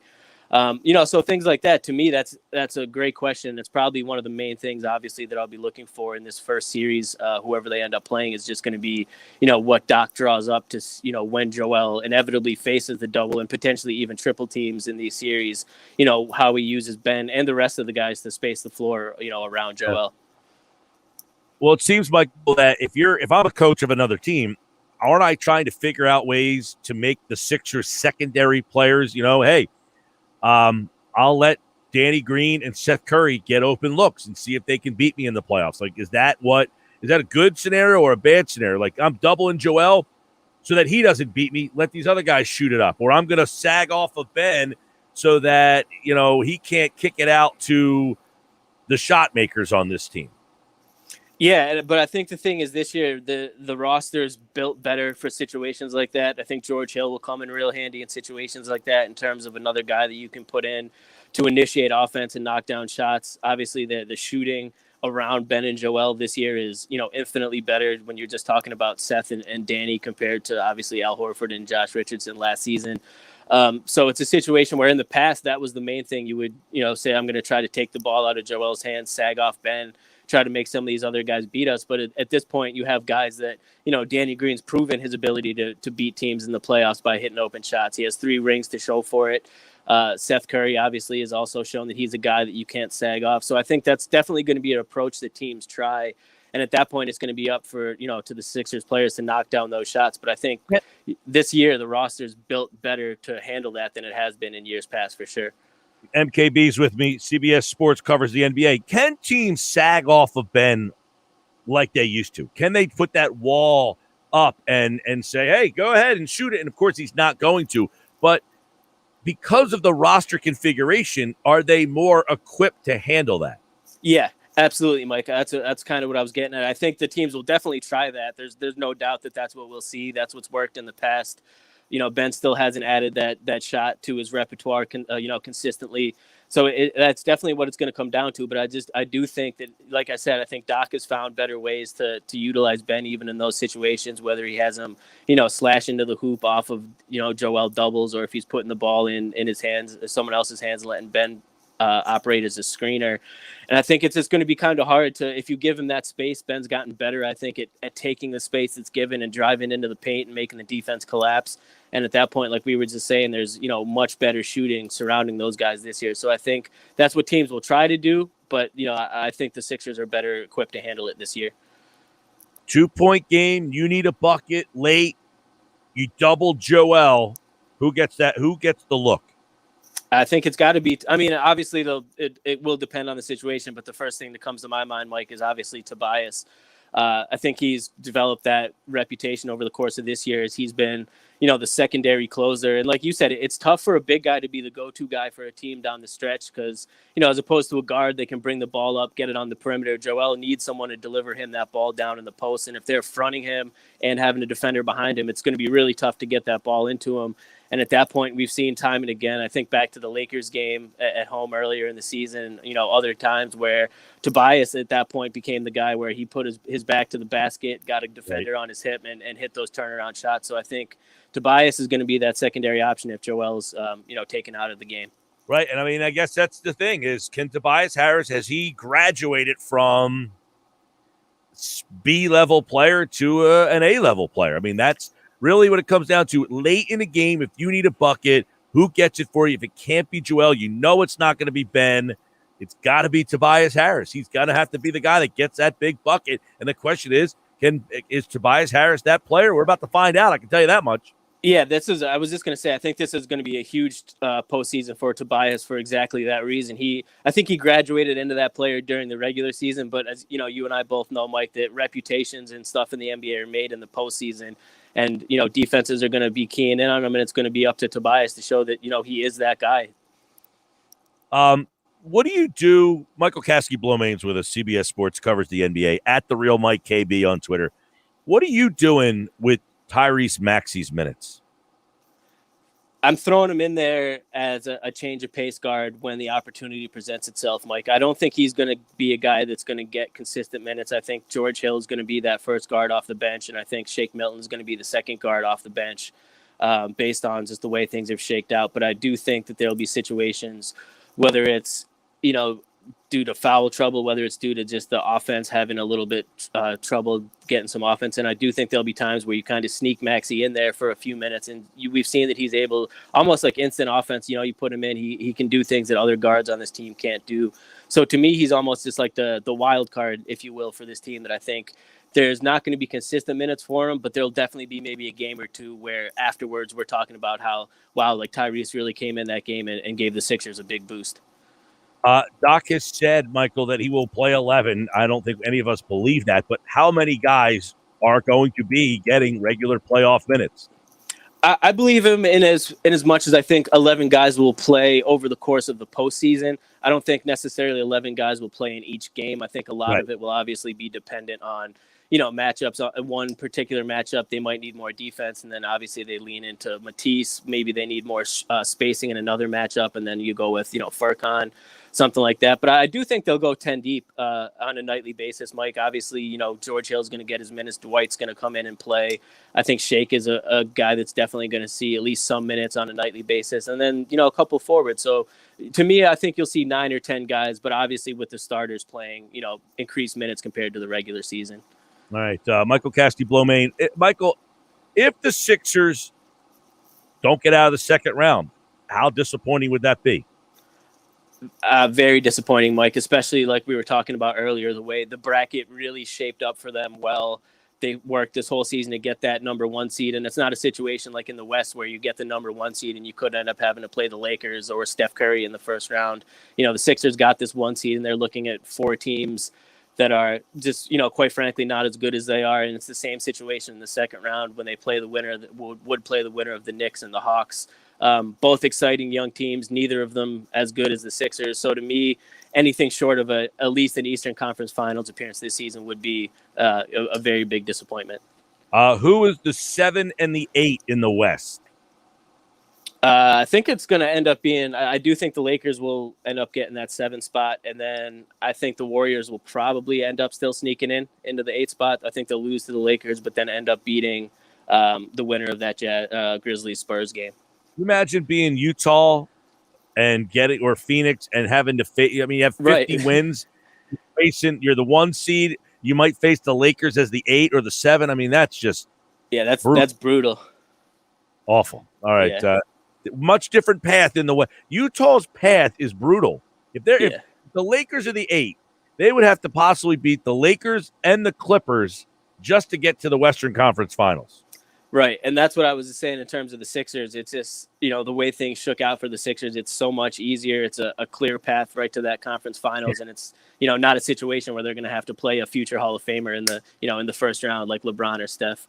All right, Michael Kaskey-Blomain, the NBA play-in games tonight on 97.3 ESPN. The Sixers will find out their opponent after Thursday night's games. They will play on Sunday against a yet-to-be-determined opponent. That Sunday slate, you're getting Philly, New York, probably LA, and probably Golden State. So you're going to have 4 legit games on Sunday. It's going to be a busy weekend for sure. All right, MKB, good to see you, man. You too, man. Talk to you soon. All right, CBS Sports, Michael Kaskey-Blomain, and, of course, he, like August, appeared via the Boardwalk Honda hotline. He covers the Sixers and the NBA nationally for CBS Sports, and he appeared here on the Sports Bash as he does every Tuesday for Inside the Sixers. Tomorrow, Inside the Sixers, Paul Hudrick will give us his thoughts on the play-in game tonight, which you can hear on 97.3 ESPN. It is Hornets, Pacers, Wizards, Celtics. The coverage starts at 6 right here on 97.3 ESPN. All right, coming up, do you remember at 4:25, Andrew DiCecco, the Eagles made a trade. Today, they added a cornerback. Yeah, they added a corner. For the details right now, go to 973ESPN.com, or I'll fill you in when I'm back.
All right, welcome back. Sports Bash Live, 97.3 ESPN. We told you the Eagles made a little trade earlier today. They acquired a cornerback, and you would say that's the trade we've been waiting for, right? They need a corner. Well, they do need a corner. Funny part is they traded a corner to get a corner, and you're thinking, well, how the hell would anybody want a corner on your current roster? Well, they did that. They traded Jamison Houston and a 2023 sixth-round pick to Jacksonville. No, not for Sidney Jones. Sidney Jones is not coming back. But they got a player by the name of Josiah Scott, who played for Jacksonville last year as a fourth-round pick last year out of Michigan State. Played 6 games with the Jags last year. I think he played about 80 snaps in total for them.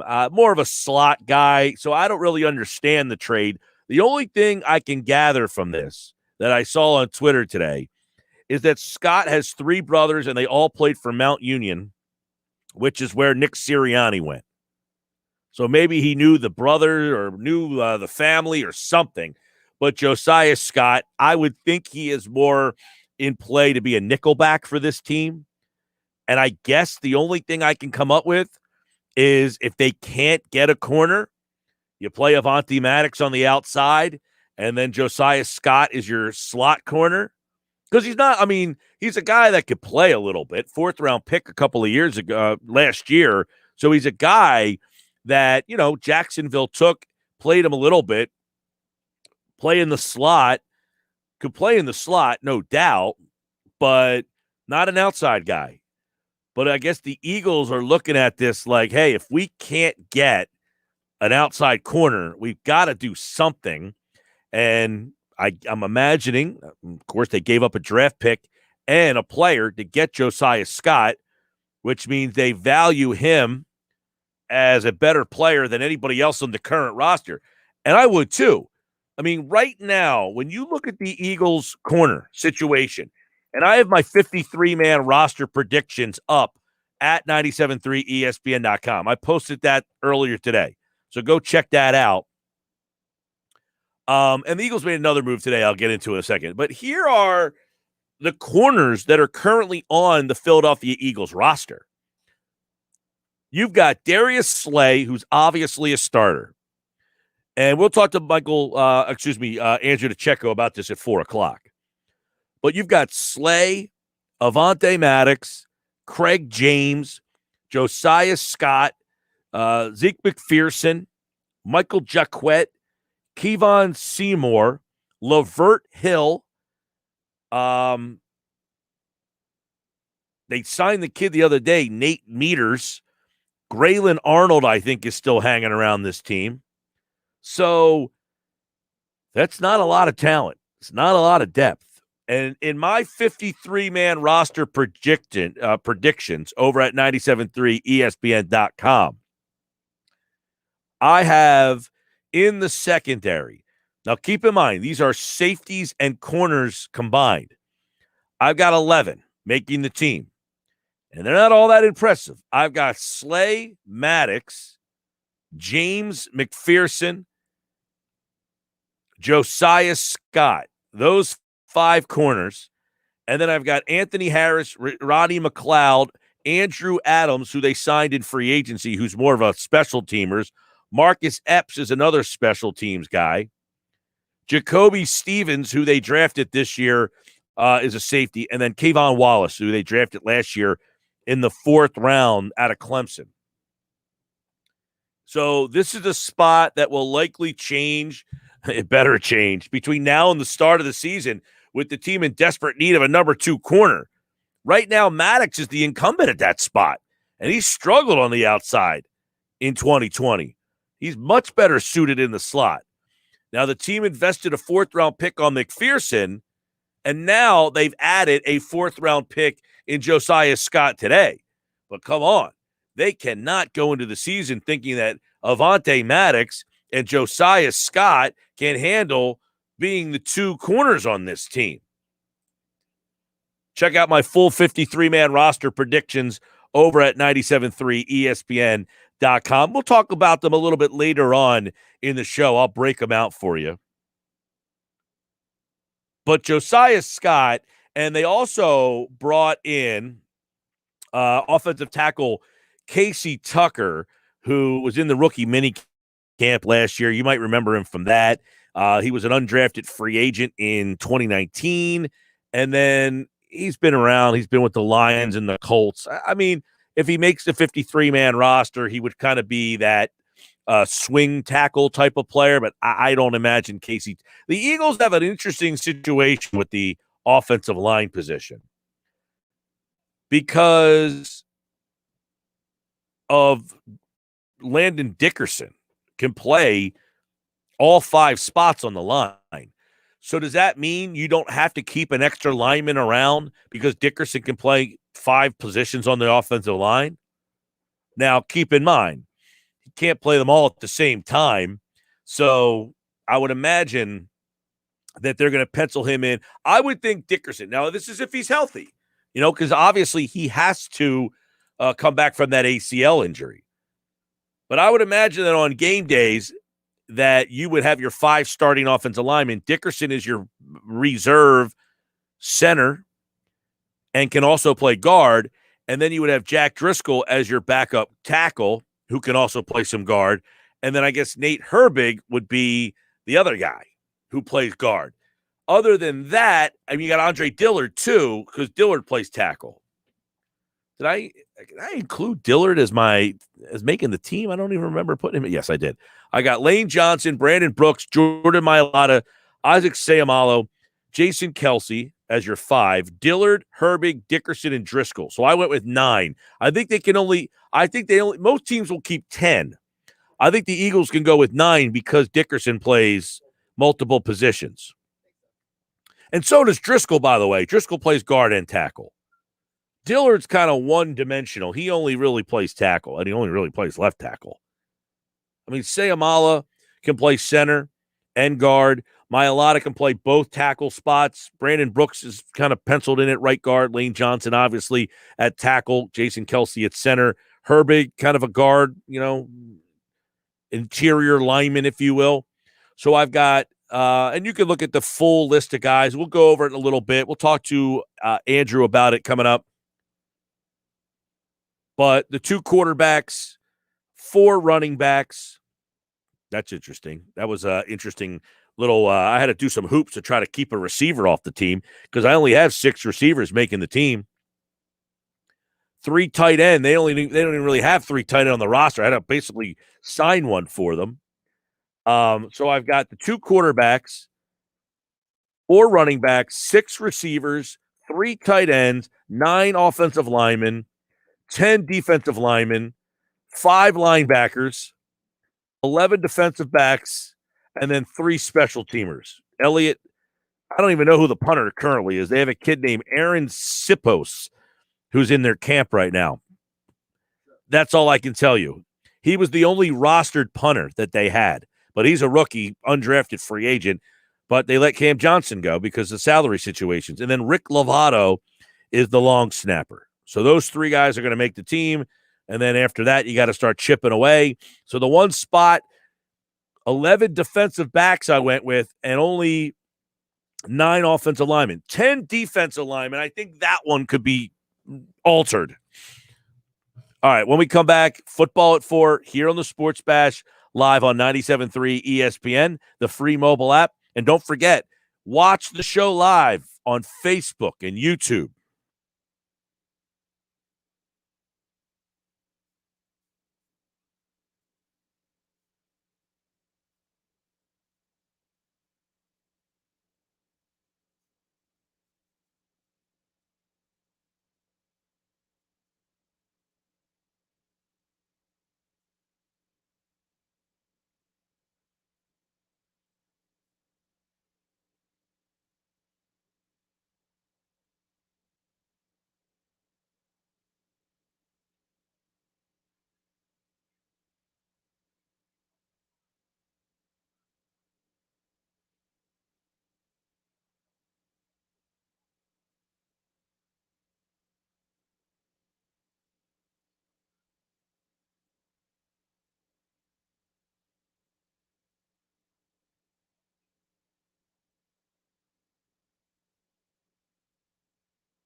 All right, Football at 4, powered by the Inside the Birds podcast, which dropped yesterday morning at 6 a.m. The new one drops Thursday, and it is brought to you by PropSwap, where America buys and sells sports bets. Go to PropSwap.com or download the PropSwap app today. Find out how at PropSwap.com. Perfect time to PropSwap. The NBA playoffs begin tonight with the play-in games. But this is Football at 4, and Andrew DiCecco is here as we take a look at some Eagles news that came in the last couple of days and some other stuff that's going on around the NFL with Andrew DiCecco here on the Boardwalk Honda Hotline. What's going on, Andrew? Hey, Mike, doing well, man. All right, well, the Eagles did make a trade, and they got a corner, exactly what they needed. Probably not the corner that fans were looking for, though.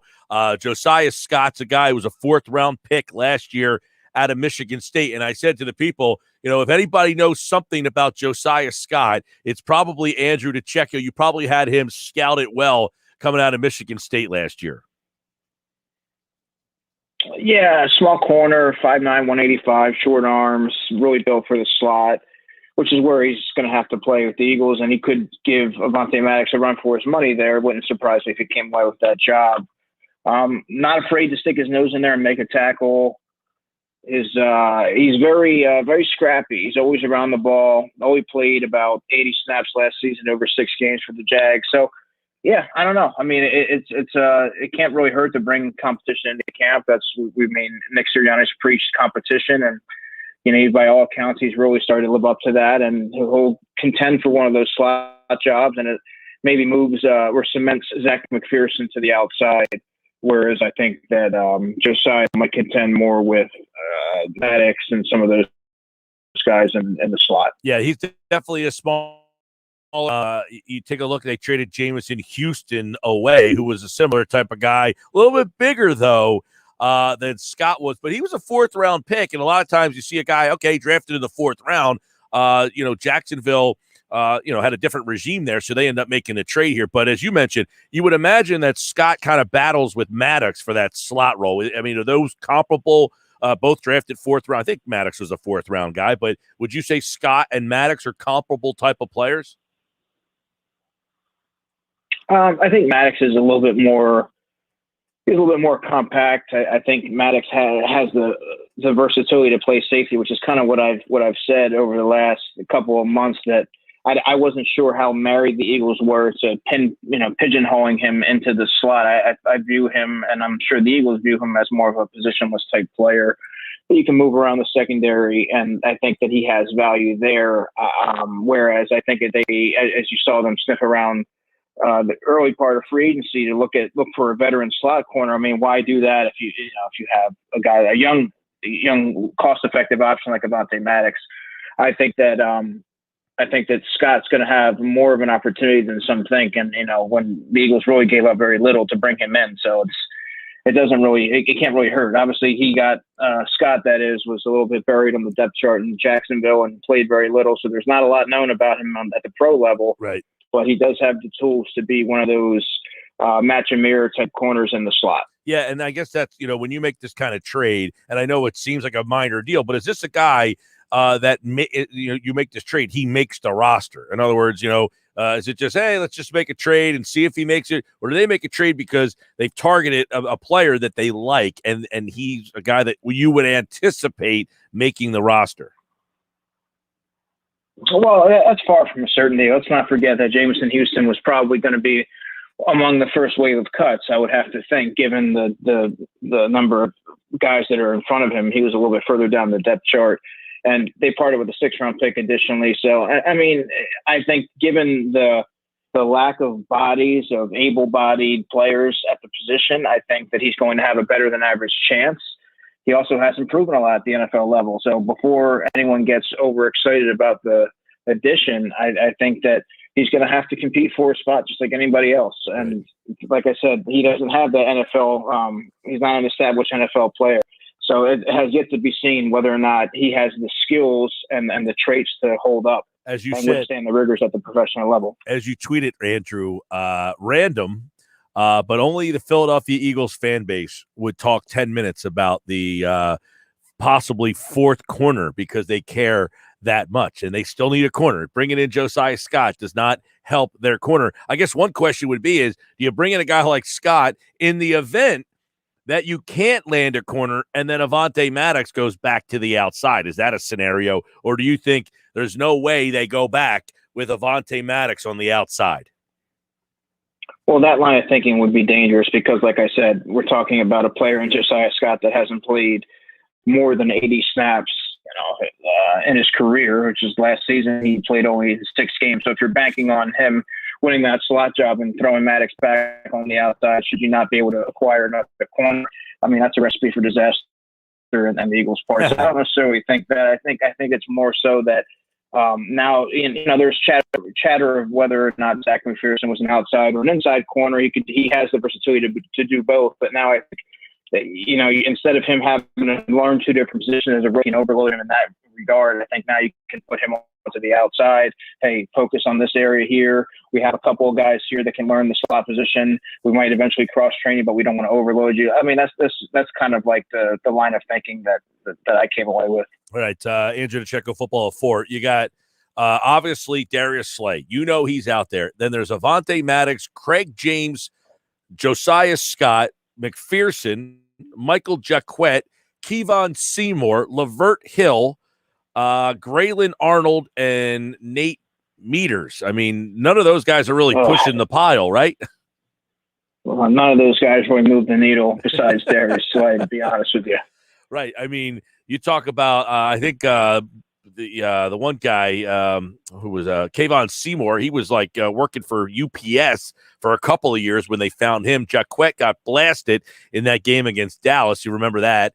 Other than that, I mean, man, you better hope McPherson is up for the challenge. So this almost screams that they still have their eyes on an outside corner. I mean, that seemingly, Andrew, is I don't want to say the last piece of the puzzle, but it really would be a big step, and I think in people thinking that this team is a much more complete defense.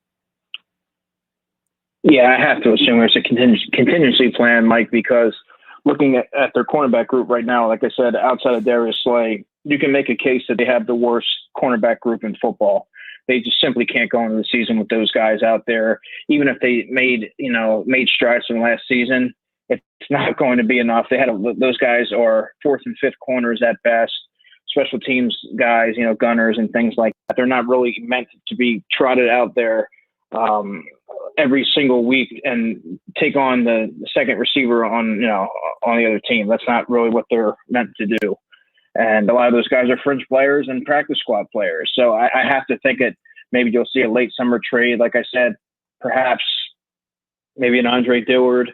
If Jordan Mailata really outshines him, Jack Driscoll takes a big step, maybe Andre Dillard suddenly becomes expendable. And as we know, around the NFL, there's always a shortage of offensive line play around the league. So he could be a guy that kind of gets dangled out there. Obviously, Zach Ertz is still in the mix to be on the move. So they have guys that they could, put out and entice teams in a trade offer. So, I mean, you could also see something like the Ronald Darby trade in 2017. All right, Andrew, yesterday the Eagles made another interesting signing. Today a trade, yesterday a signing, and they brought in the Washington football team all-time sack leader Ryan Kerrigan. He was terrorized the Eagles, but he's 32 years old. He played in about 40% of the snaps last year. But, Brandon Graham and Kerrigan, I believe, are in the same draft class. They're going to be the same, 32, 33 years old. There might be a year apart draft, but you can make an argument, and a pretty strong one, and probably most people would agree, that Ryan Kerrigan has been a better player than Brandon Graham has been, and yet a lot of people look at Kerrigan like he's at the end of the road, and yet I think people still think Graham can play. What did you think about the move? Well, I mean, Ryan Kerrigan, if you're an Eagles fan, you have to love the idea of getting him on your side, and he kind of fits that realm of opposing players like if you look at Major League, Jeff Conine and Cody Ross and those type of guys that were just, Philly killers. And you have Ryan Kerrigan, and Larry Fitzgerald, who those guys are Eagles killers. So getting him on the Eagles roster has to help. And it just kind of drives home my point that they lack a lot of able-bodied guys that are ready to step in and contribute day one at the defensive end spot. They've struggled there for a while. Even if they had brought Vinny Curry back into the fold, I'm not sure how much more, he moves the needle or what he really gives at this stage of his career. But, a guy like Ryan Kerrigan, I do think he has some juice. And as soon as I, got wind of the signing, it struck me as a Chris Long type of signing, adding a veteran in there, a good locker room guy who still has some juice in the tank and can rush the passer. Maybe might give you about six and a half sacks, but you'll take that. He has he's played in a number of games. He has a ton of experience, and wouldn't surprise me if he sees an uptick in snaps this year. Yeah, and hey, the guy had 5.5 sacks in limited time, which was I think he basically was around the same amount of snaps that like Josh Sweat had and Derek Barnett had, about 45% of snaps, and he was more productive than those guys were. So Brandon Graham, Kerrigan, Fletcher Cox, Javon Hargrave, you put those four guys on the defensive front together, that could be a pretty interesting pass rush. Yeah, on paper, right? Last offseason, you remember that when they brought in Javon Hargrave, it was the best of 3 defensive tackle trio in football, and it didn't really equate to much on the football field. So, yes, I agree with you. On paper, they have a very deep and versatile pass rush attack now with Ryan Kerrigan in the fold. It really balances everything out. But, again, he struggled with injuries, and there's a lot of question marks across the board there. But I have to say that they've adequately addressed it, and that's all you can really ask for if you're a fan.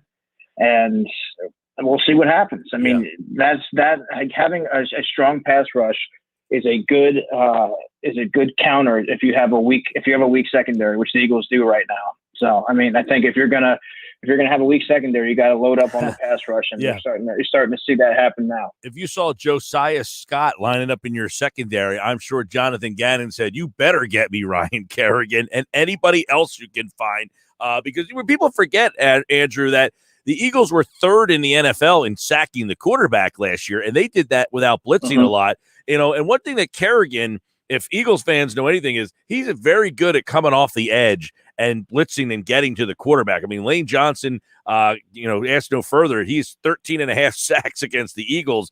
Eric Wilson's a guy who had 3 sacks from the linebacker position. If anything, it seems they have better blitzers. They have guys who have a little bit more of a history of blitzing and getting to the quarterback. Yeah, absolutely. It's going to be more of an attack style, I have to think, and based on the talent and the players that Jonathan Gannon has to work with and that the Eagles have actively looked to acquire, there's going to be more of like a hybrid look, I have to think, for this defense, and more of applying pressure on the quarterback, getting after them, coming downhill. And you have to love that after seeing the Jim Schwartz defense over the last number of years, where it just seems so passive at inopportune times. And like I said, if you have a really patchwork secondary that you're working with, you absolutely need to load up on the pass rush if you want to have any chance of, winning some games here. Yeah, I know that a lot of people, and Jim Schwartz, his whole thing was, hey, we'll get this pass rush from up front so we don't have to blitz, and then you're forced to look at 7-8 men in coverage sometimes. And the one problem this team had, which is another problem they still have now, Andrew, is they didn't have healthy corners. You had Ronald Darby hurt. You had Jalen Mills. He ended up getting hurt. Sidney Jones could never get healthy. So they had better corners, but they were never healthy enough to put a good secondary together. We saw that problem. Now this team is simply, I think we can all agree, they just simply don't have the talent in the secondary to try to say, hey, we're going to cover you with these guys man-to-man in the secondary. So that's going to be a big put it this way. If I'm going to Eagles training camp, Andrew, and I'm watching, my eyes are right on these corners, and I want to see what this battle looks like, because everything else seems to be, I don't know, are you comfortable with the way the rest of this defense looks other than the corners? Linebacker is going to be marginally improved. I think that I shouldn't say marginally. You have Alex Singleton, who did a nice job in pressing the service last season, so we'll see if that can carry over into this year. I like the addition of Eric Wilson. You mentioned his blitzing prowess, and I think that he's a tremendous cover linebacker. But again, let's not get carried away. He's not an all-pro player, but he does. When you look at what they had to work with last year, it's an immense upgrade. The safety position, they added Anthony Harris there. I'm not quite sure how much how well he runs, but I think that he can defend some of the longer tight ends. I don't know if he's equipped to handle some of these hybrid move tight ends like a Kyle Pitts per se. I don't know if he quite has the range to do that, nor Rodney McLeod in the same vein. But I mean, they have some veterans in the secondary. The corners, to me, are after Darius Slay. They're all pretty much about the same level of the same caliber of player. They really need to upgrade that. And the defensive line, I mean, you have to love what they did there. And adding Ryan Kerrigan, I mean, that was a home run. Yep, and I agree. You know, the fact that I think the linebacker spot is upgrade with Wilson. And it's going to be interesting what they do with Jannard Avery. Is he a guy that definitely makes the team? I mean, they traded a 4th-round pick to get him. They're moving into linebacker. But I'm looking at it last night. You know, I put the 53-man roster up on the website last night, Andrew. And, you know, I got Wilson, Singleton. Are they keeping Davion Taylor? This is a new regime, a new coaching staff, but he was drafted in the 3rd round. I mean, do you look at him as a guy that definitively makes this team?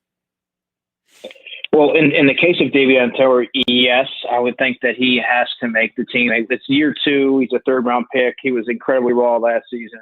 He has the traits, the athletic traits, that is. So let's see if he's able to kind of, after having 1 year in the system, he comes back a little bit more polished, refined, takes to Nick Rallis, who's a new linebacker coach, takes to his coaching, because they really don't, outside of Eric Wilson, they don't have a cover type of linebacker. And, you know, when they drafted him, Mike, in the 3rd round, they envisioned him being one of those hybrid type of cover players. So let's see if they can see it through and hang in there and be a little bit more patient with him. But all right, let me ask you this. I mean, in the case of Jannard Avery, though, this is now going to be year 3 since he's been here, and we really haven't seen any consistency or the coaches having the willingness to put him out there for a sustained amount of time or week to week. So he's on the fringe. And I think Joe Osman, Adam reported on the Inside the Birds podcast either last week or the week before that he was transitioning to linebacker.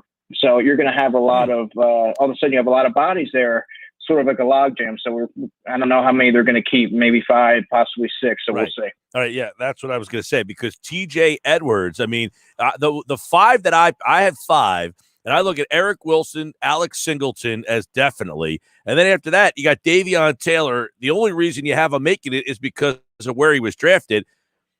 Jannard Avery, because they gave up a 4th-round pick to get him. All right, maybe he makes the team. Sean Bradley, who they drafted last year, and then you got TJ Edwards.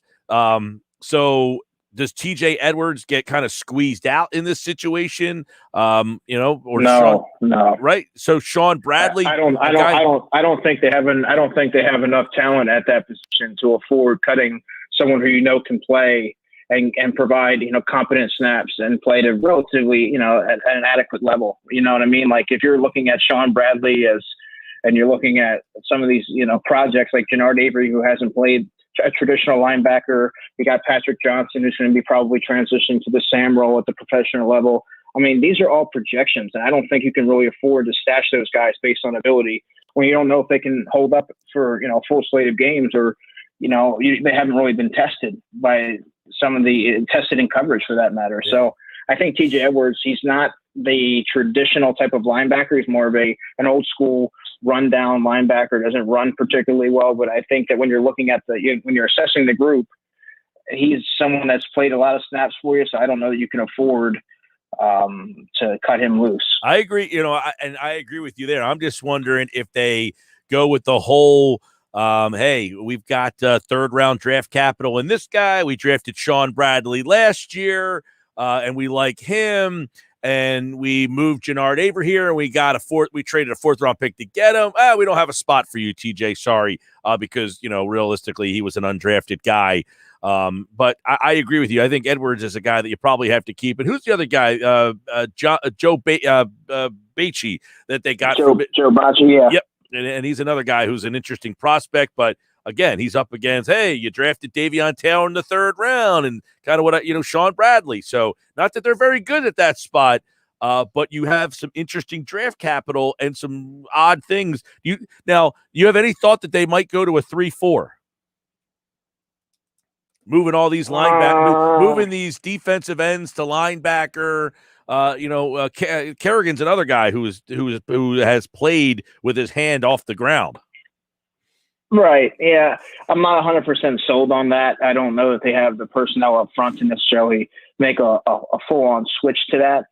I think you're starting to see guys like a Jernard Avery make the transition because he's too small, really, to be a defensive end.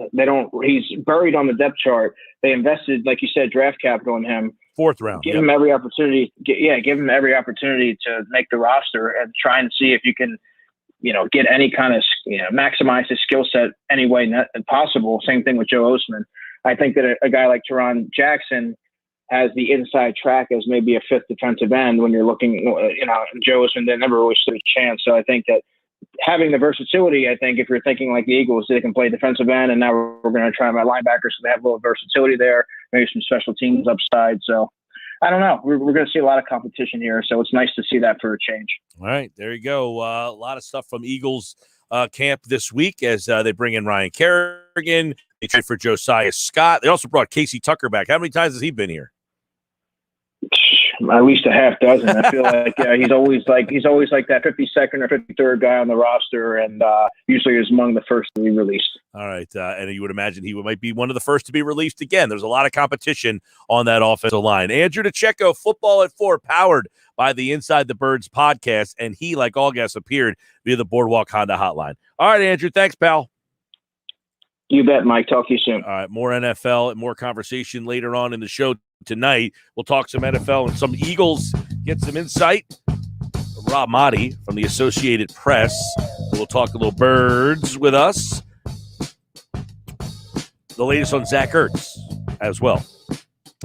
By the way, former Millville running back Ryquell Armstead. How about this? They got Corey Clement and now Ryquell Armstead playing with the Giants.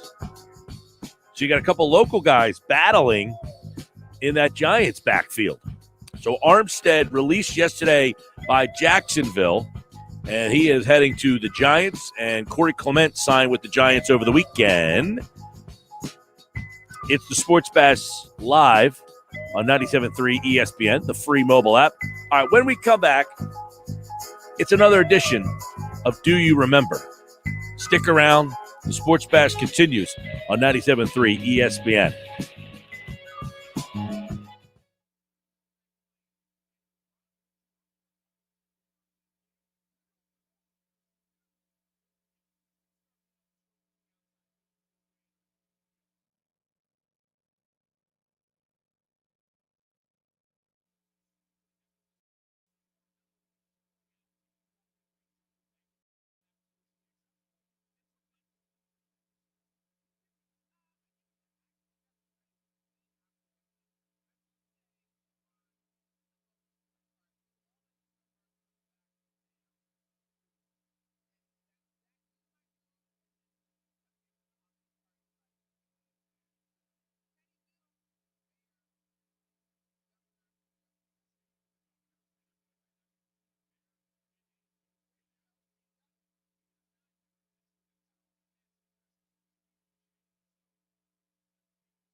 All right, do you remember? Let's check them out for May the 18th. These are some events that happened in sports on this day, May 18th. Ready for some of these? Yeah. All right, here we go. Let's what I got today. All right, you want to start with let's start with this one. 1912. I don't think you'll remember. I wasn't there. But I pulled this one out for this reason. On this day in 1912, the Philadelphia A's beat the Tigers 24-2. They used amateurs in that game because they were protesting the game because of Ty Cobb being suspended. So they decided we're not playing because they thought it wasn't fair. But my question is, are you impressed that the amateurs scored 2 runs off professionals? I was going to say that should be the headline. The amateur scored 2 runs in professional baseball game. Right? That would be the headline in the paper the next day. Could you imagine, like, hey, we're not playing tonight, so you get a bunch of amateurs and they go out and play tonight. And this is way before the players' union, too. Yeah, obviously. Absolutely. All right, here's another question. All right, just to throw this out there because of the fact that the Oakland A's have been given permission to go seek a new stadium someplace. Yes. Do you think that Philadelphia would support a second baseball team? No. Like if the A's came back, do you think people would be like there would be an A's side of town and a Phillies side of town? No. Or do you think the Phillies are so well established now that no one would really go back to the A's? Because you got a lot of old heads like the people. Well, they're not that old, those old heads, but I think the part of the problem is twofold. One, I think for as big and as metropolitanly expansive as Philadelphia, the region is, I just don't think the area is a diehard baseball town. I think that there's a lot of diehard Philly fans, but I don't think they are diehard baseball fans. Like, I run into a lot of Phillies fans. They really only watch the Phillies, or if they watch another baseball game, it's always like NL East games. Like, they don't watch Mike Trout, Mookie Betts, Fernando Tatis Jr. They don't know the rest of the league. Whereas, like, I run into football fans, diehard Eagle fans. They can name every player on almost every team in the league. That part because they play fantasy football. But I just find that most of the Philly fans are not also baseball fans. You know what I mean? Yeah, I would be. I mean, you got the Cubs and the White Sox. I mean, Philadelphia is not quite as big as Chicago, but I mean, it's close. You got New York with the Mets and the Yankees. Now, obviously, New York is way bigger than Philadelphia is. And you got L.A. with Anaheim. They're about 45 minutes apart. But if Philadelphia had another team, I don't think that it would be supported. I mean, you can't even fill up Citizens Bank Park right now. That and also the fact that I just don't think I don't think that Philadelphia is a diehard base. I think that the way the sports rank in Philadelphia, it's football, basketball, and everything else. Yeah, when the Phillies are good, though, you get that passion out. The problem is you can't guarantee. Now, the Flyers fans come out. Now they're just starting after 30 years of disappointment, 40 years of disappointment. You're just now starting to see a little bit of that change. But the Flyers were known for, the 19,782 that show up. They were always there. Not the Phillies. The Phillies only show up when they win. But if you put a second team in town, I don't know, could they get 20, 22,000 in the ballpark? Probably not. Probably not. Now, the question could be maybe, where could you, because there is some talk, the old Philadelphia A's, bring them back. Now, I don't think they're in the running, but you've heard people mention that. But, the places that I've read that are in the running are Vegas. Vegas is a big one. Nashville. The Dombrowski Project. Portland. Portland is interesting because they've been discussed a lot because Portland was actually the site of the first West Coast minor league baseball team. Yeah, but kind of a small market. Very small. And you have the Seattle television market to kind of. The other towns that I've seen is I saw Montreal and San Jose. I'm surprised that nobody has brought Montreal up more. Well, the whole thing with Tampa Bay playing half their games in Montreal and half in Tampa Bay, I don't know whatever ended up happening with that, but I think that kind of got squashed. So they said, all right, well, if that's going to get squashed, what about using Montreal as a place for Oakland? Yeah, I think that at this point you kind of have to stay in the lower 48 states at this point. If you are the A's, and to me, Vegas makes a lot of sense. San Jose makes a lot of sense. Charlotte was another one. Charlotte's fascinating. I don't really know. Does Charlotte really have like a? I guess they need to build a stadium for them, right? Like I don't think they have. Well, I think all these places need to build a stadium. Nobody has a baseball stadium just hanging out. Well, Nashville already has the money set up to build the stadium. Right, you know but what I mean? every one of these places would need to build a stadium, except for, I guess, Montreal. I'm imagining, but that stadium probably is not major league functionable at this stage. But I would assume even Vegas would need to build a new stadium. So every place needs to build them a stadium. Right. All right, on this day, 2002, Mickey Ward wins a 10-round majority decision over Arturo Thunder Gotti at Mohegan Sun in Connecticut. The bout was named Fight of the Year by Ring Magazine because of the relentlessness of both boxers. Ward put Gotti on the canvas in the ninth. Gotti got up. Both fighters needed trauma care after the match. They fought 2 more times at Boardwalk Hall in Atlantic City, and Gotti won both of those 2 fights by majority decision. But that trilogy goes down. In fact, HBO did a whole documentary on the Gotti-Ward fights. Right. I love the movie The Fighter with Mark Wahlberg and Christian Bale. It's about Mickey Ward. I mean, the movie's incredible. Amy Adams is in it. Of course, Arturo no longer with us. Mickey Ward.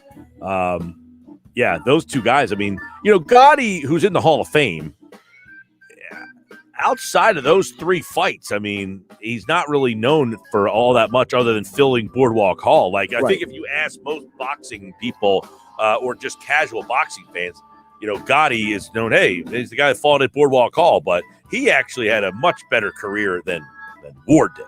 Right, but Ward got the movie. Well, the movie because nobody knew who he was. Exactly why you get a movie, because you're doing stuff when nobody knows who you are. It's a good story. Like for example, I asked this to Dave Weinberg about, I think it was like a month ago. Like, to me, like, there are certain athletes' stories that should become movies, right? Like, to me, I would love to see a movie because, like your classic Disney movie, So to me, like Matt Caesar, for example, I think would be a great Disney movie. His life story. Yeah, I mean, you had the guy who was the rookie, the pitcher, the guy who was the Jim teacher. Morris. Yeah, stuff like that. This kid from, that playing for the Phillies. If that story, if he ever ended up making it to the big leagues, that's 100% a story. That's what I'm saying. Caesar should be a story because his story is just, it's not even almost real. Like, yeah. I mean, going from small, tiny Lower Cape May, winning a national title at Villanova, then being part of the Cubs' first World Series championship in 100 years. I mean, you can't make this stuff up. All right, here we go. On this day in 2004, Arizona Diamondbacks pitcher Randy Johnson struck out 13 in a perfect game, 2-0 win over the Braves at Turner Field. He was 40 years old at the time. He's the oldest pitcher to ever throw a perfecto, except for Billy Chappell. I just watched The Love of the Game the other night. It was on MLB Network. I love that movie, so I'm all with you there. Yeah. But Randy Johnson, 40 years old, complete game, struck out 13. Randy was amazing. And I know a lot of people remember him for throwing over Kruk's head and blowing up the seagull in spring training. But Randy Johnson was literally the most feared pitcher for at least 10 years.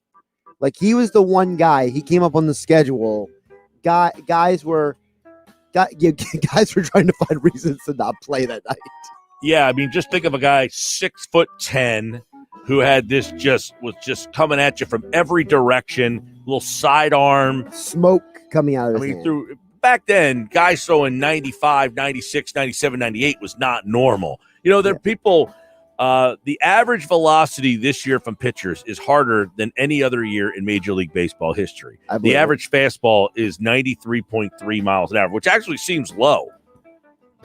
You see these guys coming in. It's funny. You ever notice when the Phillies, later on in the game, it's typically when Alvarado seems to be in, like the 7th, 8th inning, right. And McCarthy will say, for every pitch over 95 miles an hour, Comcast will donate. I'm thinking, They got to make a donation every pitch now. For Alvarado. I mean, think about it. When they first came up with this, hey, every time someone throws 95 miles an hour, we'll make a donation. They probably came up with when Jamie Moyer was the pitcher. Nobody's throwing 95 on this team. No bullpen arm is throwing. Now you got Coonrod coming in throwing. Yep. Anybody else out there think the same thing when McCarthy says that?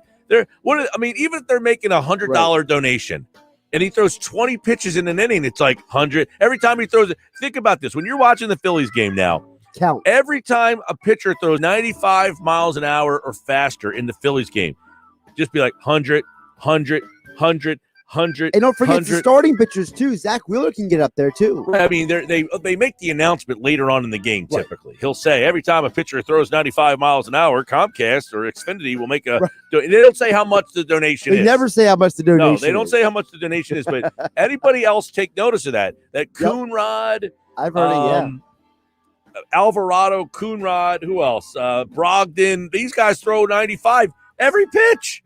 Yeah. I mean, so whatever Xfinity's deal was, they might be trying to change that thing. They might try to modify that agreement for sure. All right, last one.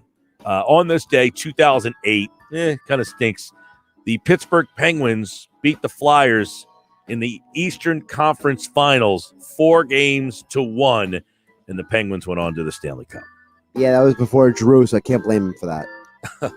Well, 2 years later, the Flyers made it to the Stanley Cup Finals, but that was it. All right, there you go. That's what happened on this day, May 18th. Do you remember? Any birthdays today? There was a couple birthdays. Nothing that really stood out that was, So you're saying May 17th is better than May 18th? Seems like it. All right. We'll see what happened on May 19th tomorrow. Mañana, senor. All right. Check us back for that. All right, Sports Bash Live, 97.3 ESPN, the free mobile app. I know that we did a lot of football earlier during Football at 4. We're going to do football later on tonight with Rob Motti at 5:25. PT's in the house. But when we come back today, I have the betting lines for every Eagles game this year. How many games do you think the Eagles are favored in? How many games do you think the Eagles are actually favored in? I got that coming up.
All right, 446 on your Tuesday. I'm Mike Gill. This is the Sports Bash Live, 97.3 ESPN, the free mobile app.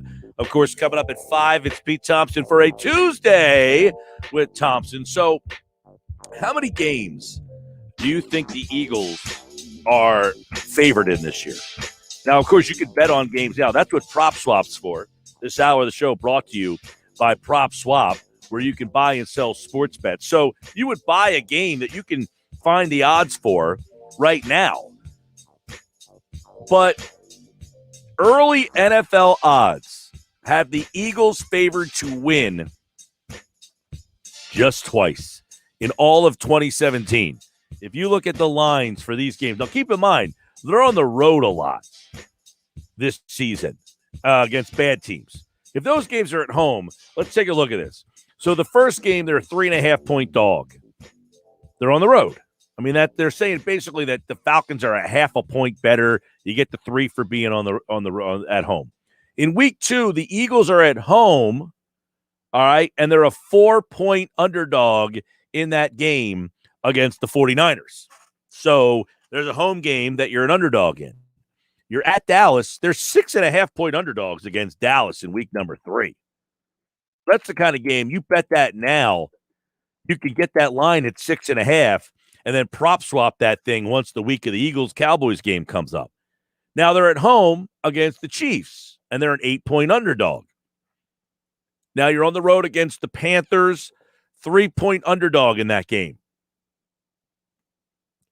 But that's basically saying it's just a toss-up. We're giving the home team 3 points. At home against Tampa Bay, Buccaneers are favored by 7.5.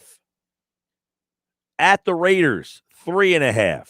So there's another one where it's essentially a coin flip right there. Week 8, Eagles against the Lions on the road. The Eagles, it's a pick 'em.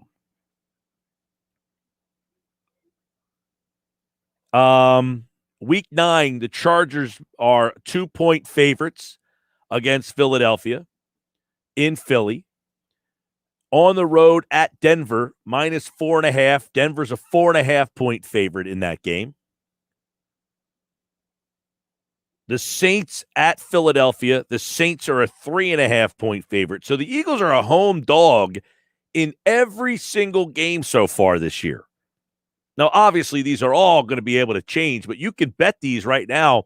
These are generated by the Westgate Sportsbook. So you can bet some of these games. If you like some of these lines, go jump on them now and then prop swap them later. The Eagles are a freaking underdog against the Jets, for God's sakes. They're a 1.5 dog, 3-point dog at the Giants, and then a 1.5 dog at the Jets. There haven't been a favorite in one game yet this year. Week 14, well, they have a bye. In week 15, the Eagles are favored against the football team by 1.5 at home. So they're at home against Washington. They got 1.5. They don't even get the full 3. The next week against the New York Football Giants, the Eagles are 1.5 favorite in that game. So they're a favorite back-to-back weeks in week 15 and week 16. They play the football team in week 17, and they are a 3-point dog in that game. So they're a favorite against Washington at home. They're a doggy dog on the road. And then the last game of the year, the Eagles are at home, and they are a home dog against Dallas. So they are only favorite to beat Washington and Dallas, New York. That's it. The only other game that they're not an underdog is the game that's a pick'em against Dallas. So, look, I get it. This season's long. Things are wonky. Injuries happen. All this stuff. But, man, that one is an eye-opening experience there. Hey, Nick Sirianni, throw that up on the bulletin board. Holy moly. Now, this is kind of counterproductive if you ask me. How could Vegas say you're a 6.5 over-under win total and then put out spreads that says you're only going to win 2 games all year long?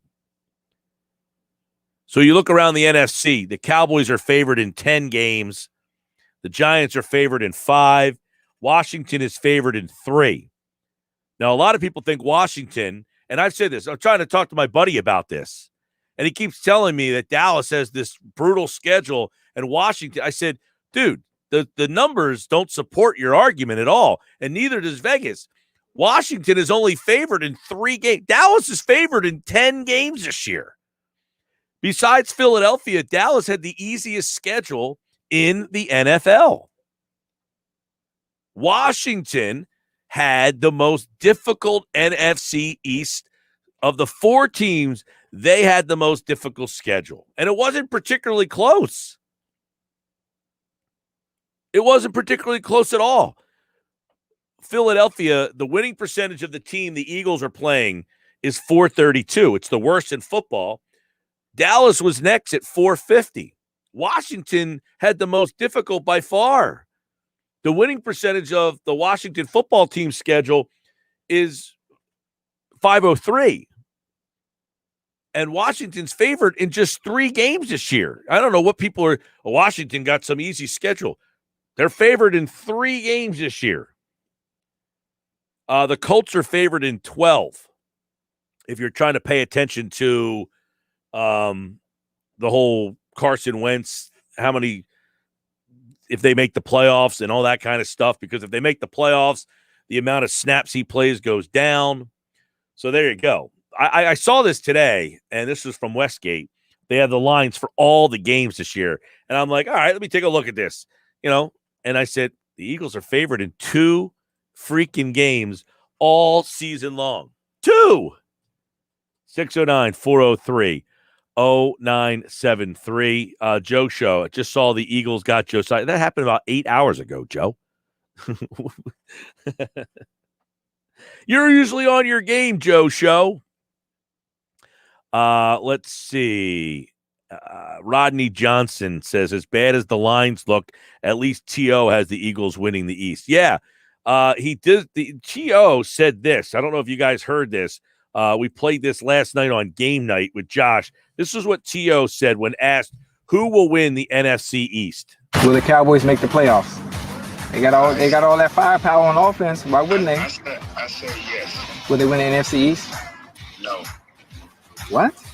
They don't have any competition. Eagles always they got Jalen Hurts. He's always gonna put them in contention. Wait a minute. The new coach just said Jalen Hurts has to compete for the starting job. Do they have faith in him? I got faith in him. Okay, that's all. He's a competitor. I know what he's made of. Okay. So that's T.O. He was asked, does Dallas make the playoff? Now, the interviewer was Chad Johnson. So if you haven't seen The Dark Side of Football, it was about him the first week. So check that out. But Chad Johnson's asking the questions at T.O. Who wins? Does Dallas make the playoffs? He says yes. He says, do they win the division? And T.O. says no. Philadelphia wins, the Eagles. And he says, well, what? Wait, why? And he says Jalen Hurts. That's why. And this is T.O., who obviously left Philadelphia on pretty bad terms and then went to Dallas. And that was his quarterback. You remember. So, T.O., the Eagles have a believer in T.O. All right, Sports Bash Live, 97.3 ESPN, the free mobile app. Download the app, powered by First Bank of Sea Isle. And don't forget, watch the show live. What else we got here? Joe Show says the Eagles are a much better team than everyone thinks. They will repeat 2017. Well, I don't know if they're going to win the Super Bowl. I think they're closer to repeating 2014 or 2013. 2013. If we're not in Vegas, how can we get these odds? Well, go to Atlantic City. They got casinos up there. They got sports books up there. See if you can get some futures. Some of these sports books might, or these DraftKings, FanDuel, some of them might even have them. But I would say Atlantic City if you can't get to Vegas there, Jeremy.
All right, final hour of the show here on the Sports Bash Live on 97.3 ESPN and the free mobile app.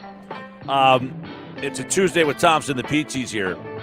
I will not be here on Friday's show, but I almost feel like I should do Happy Hour Friday because I will really be at Happy Hour on Friday. That would be a good segment, PT. Me at Happy Hour, just mixing it up with you. Yeah, that'd be fine. I mean, I'd be totally okay with that. Yeah, I will be in the pool. I'll probably have a couple boat drinks in my hand, and on Happy Hour. Wait a second, which pool? You got a pool at your house now? No, have you been to my house? Yeah, there's no pool here. So what pool are you going to be in? Yeah, I am going away for a couple of days. Oh, good for you. That's very nice. Yes. I'm getting ready for the Sixers playoffs. I strategically said the playoffs will start. I won't miss any playoff games. And, right, they start on Sunday. I just saw that about a half hour ago. Yep, Sixers play on Sunday. I don't know what time that game will be. I'm imagining. Now, we were talking about this earlier. It's Sixers, either Boston, Wizards, Charlotte, or Indiana. I think of the 4 games, that's probably going to get the early game because you got the Knicks playing. They're going to want that game on, right? The TV execs. Right. And you're probably going to get the Lakers and the Warriors, not against each other, but the Lakers will play in one of the games, and the Warriors will play in the other game. Yeah, the Lakers Warriors is the biggest draw of the play-in games so far, right? No, I'm talking about those two teams are going to be in separate games on Sunday. Right.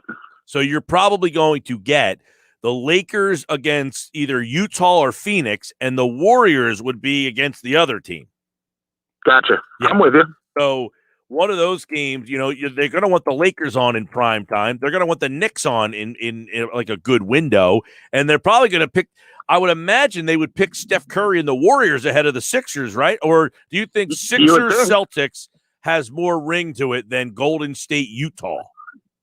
Well, here's the thing. So and you also think about TV markets too. Like New York is the number 1 TV market, so I can understand why the Knicks then would have a draw based off the television households, and the Knicks are actually relevant again, and people are excited to watch them. But you're right. I think the Utah thing, is Steph Curry, that's your question, is Steph Curry enough of a draw to elevate that game despite the fact that they're playing Utah, which is not really a good television market. Well, right. That's what I'm basing. A lot of this is like the draws of the team, but then you got the problem is Utah is a smaller market. My fault. I apologize. Yeah. And what are you at the drive-through again?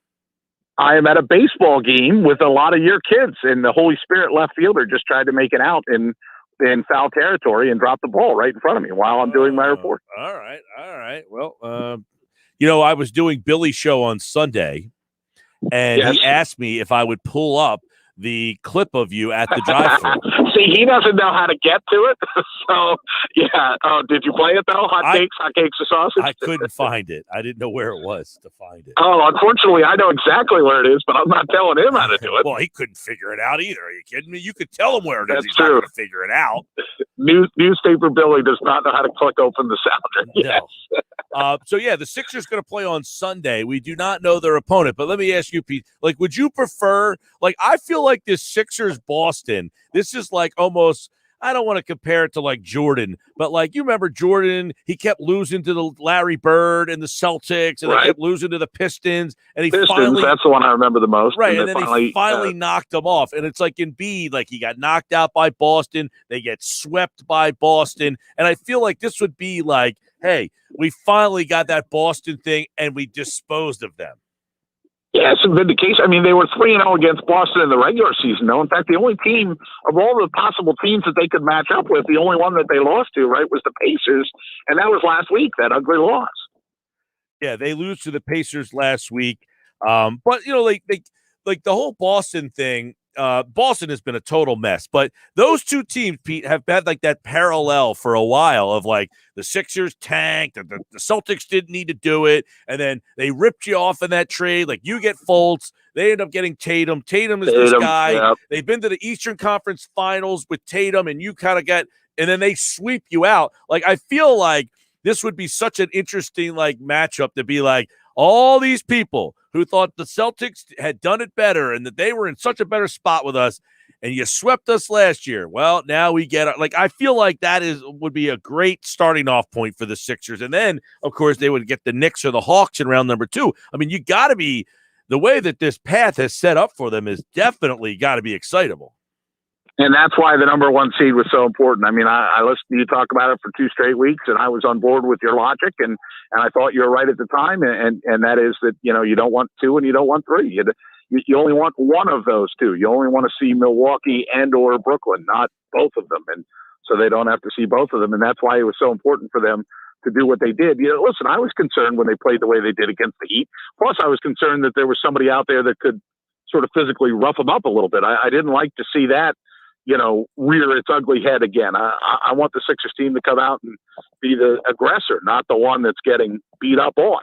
But Orlando wasn't playing for anything, and even the what did you guys say? Paul Hunter called it the Delaware Bluecoats, right? Beat them in the Sunday finale, which I barely took a look at. Sixers have some nice momentum, I think, going in. It really, to me, that whoever they play in the first. Whoever comes out of the play-in round really doesn't matter. Like you said, it's the next step that you start to think, all right, can you get past that step? Although, Peter, wouldn't you think a Brooklyn versus Wizards first round would be just these games would be like 1989. It would be like 148, 143. Defense? Why play defense? Sure, just come on down. Who has the ball last? Yeah, I mean, you know me. I'm the old school guy. I mean, first of all, when you say Sixers Celtics, I think of Andrew Toney, I think of Dr. J versus the great Celtics teams and how they had to work to get past them. But also, if you're thinking of the 2 teams you're talking about, which is Washington, and you're talking about the high offense and the high octane, it could be ridiculous. I mean, I feel like all the hype with Brooklyn too. Have we actually seen the Brooklyn of the hype?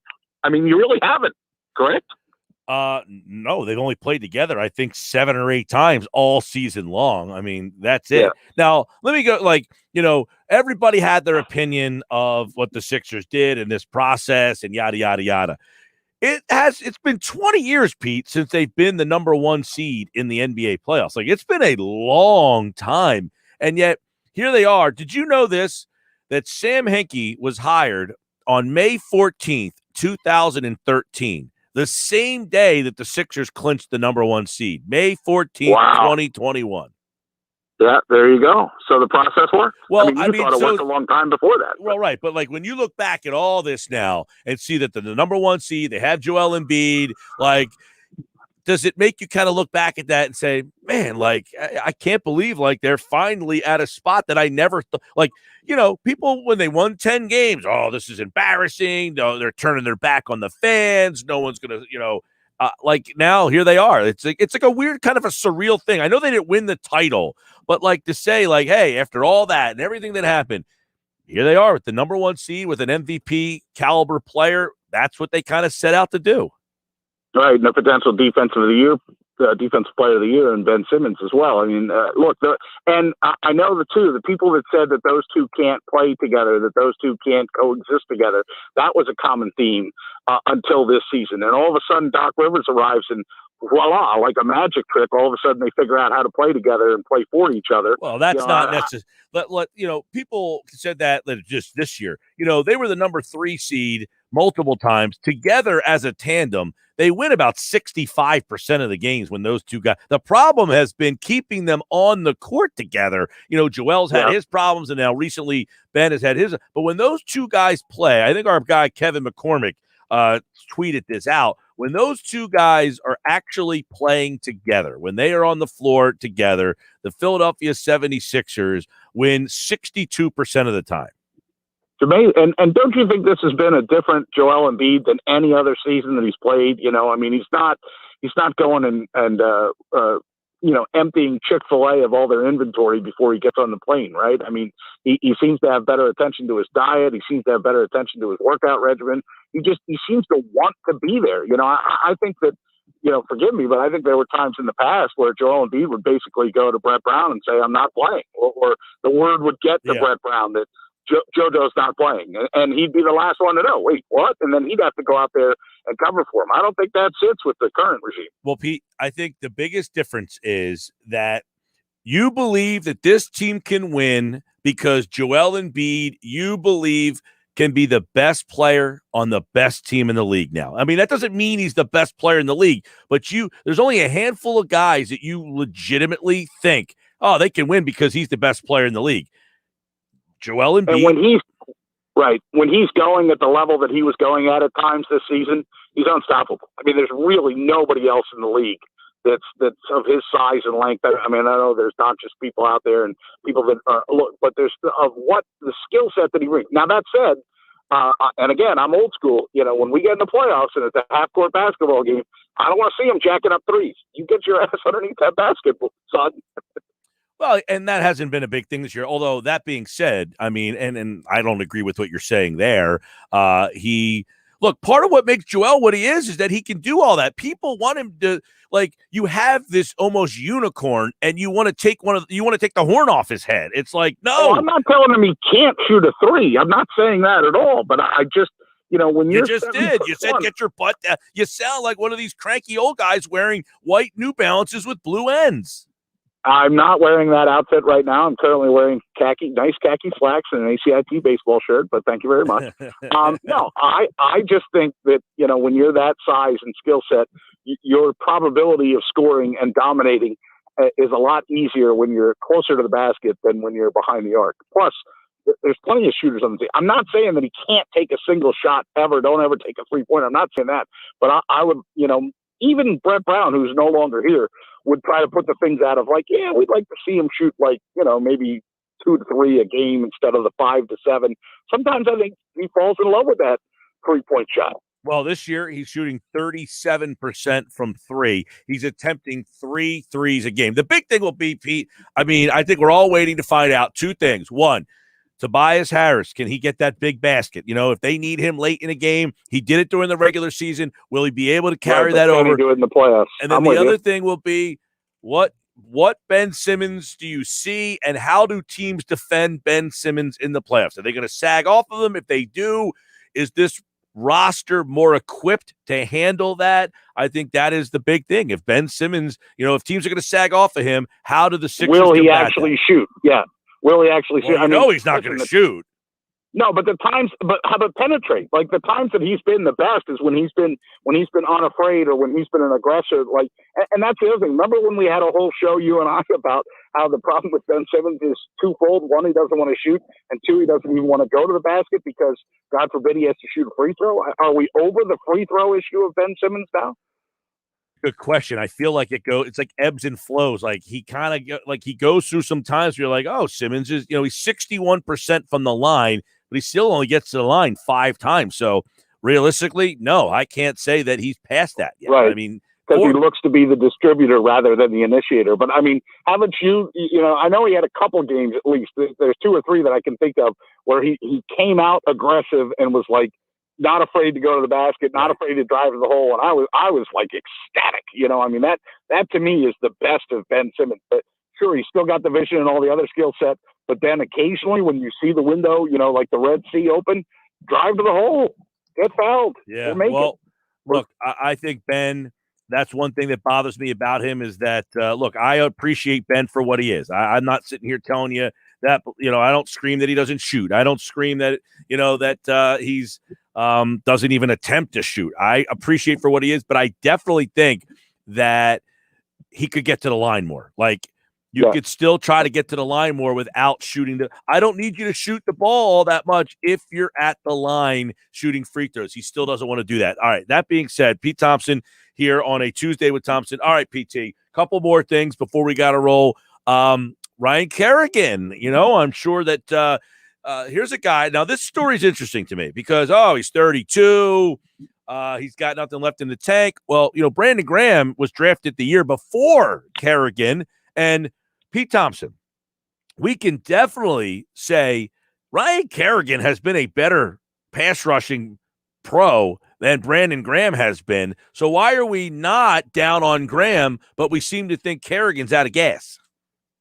Yeah, I don't know who's putting out this out of gas theory. I mean, I think it's the people that didn't get him, right? And didn't it come down to either the Eagles or the Vikings were reportedly the 2 teams that were most interested in picking up his services? I mean, I know Lane Johnson, who's never shy of words, probably threw out an F yeah, when he saw that news come through, because now he doesn't have to go up against the guy.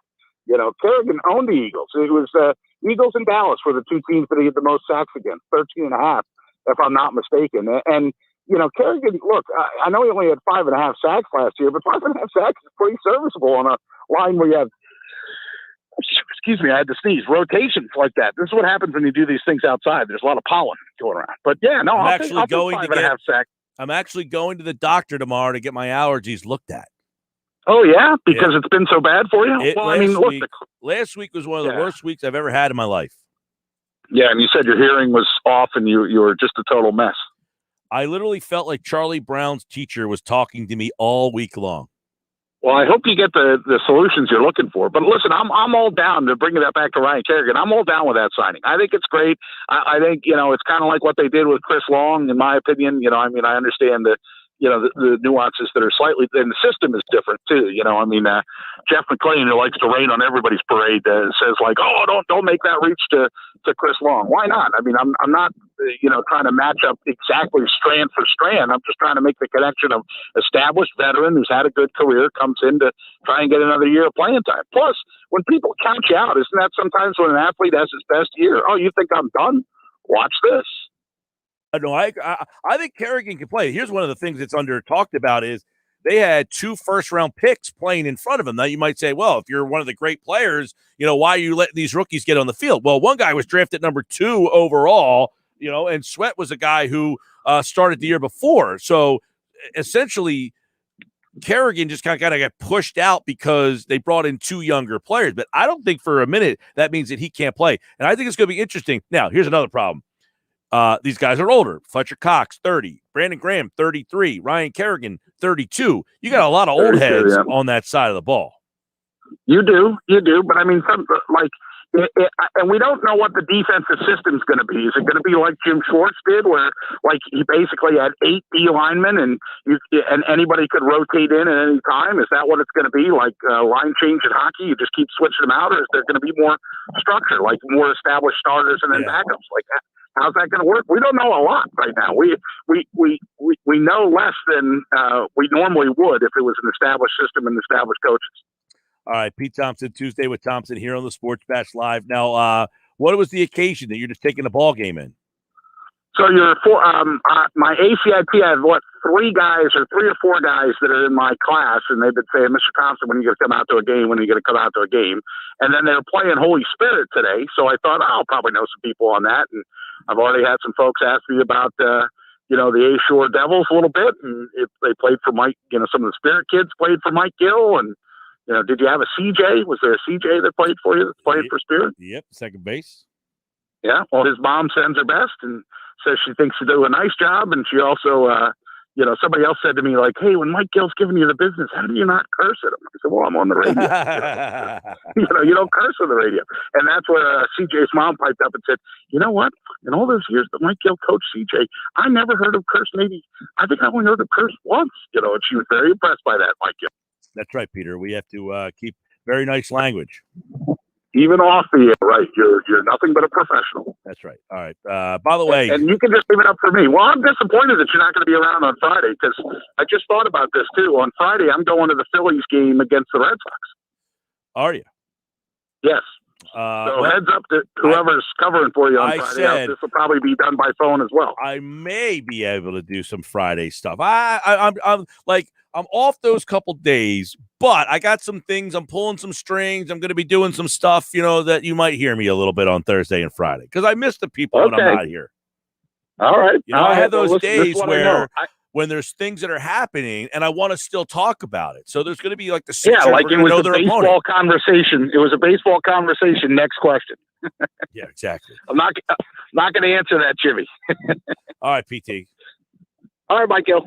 Talk to you soon. All right, Pete Thompson, Tuesday with Thompson. He, like all guests, appeared via the Boardwalk Honda Hotline. When we come back, how does Ryan Kerrigan fit in with the Eagles? They added a cornerback today via trade. How does he fit in with the Eagles? Plus, Zach Ertz, will he be back with the Eagles? Plus, I told you earlier today, Millville running back Raquel Armstead was released by the Jacksonville Jaguars. Today, he found a new team, and it's inside the NFC East. I got the details on that because now Armstead and Corey Clement are teammates. How about that? Back with that coming up.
Sports Bash is brought to you by your Delaware Valley Acura dealers. For great deals on Acura's award-winning lineup, shop online at DelValAcuraDealers.com. All right, Rob Motti's here. With a lot of Eagles stuff to go over as the camps and voluntaries and all that stuff's happening, and he joins me now on the Boardwalk Honda hotline. He looks very relaxed over there in a nice setting. How you doing, man?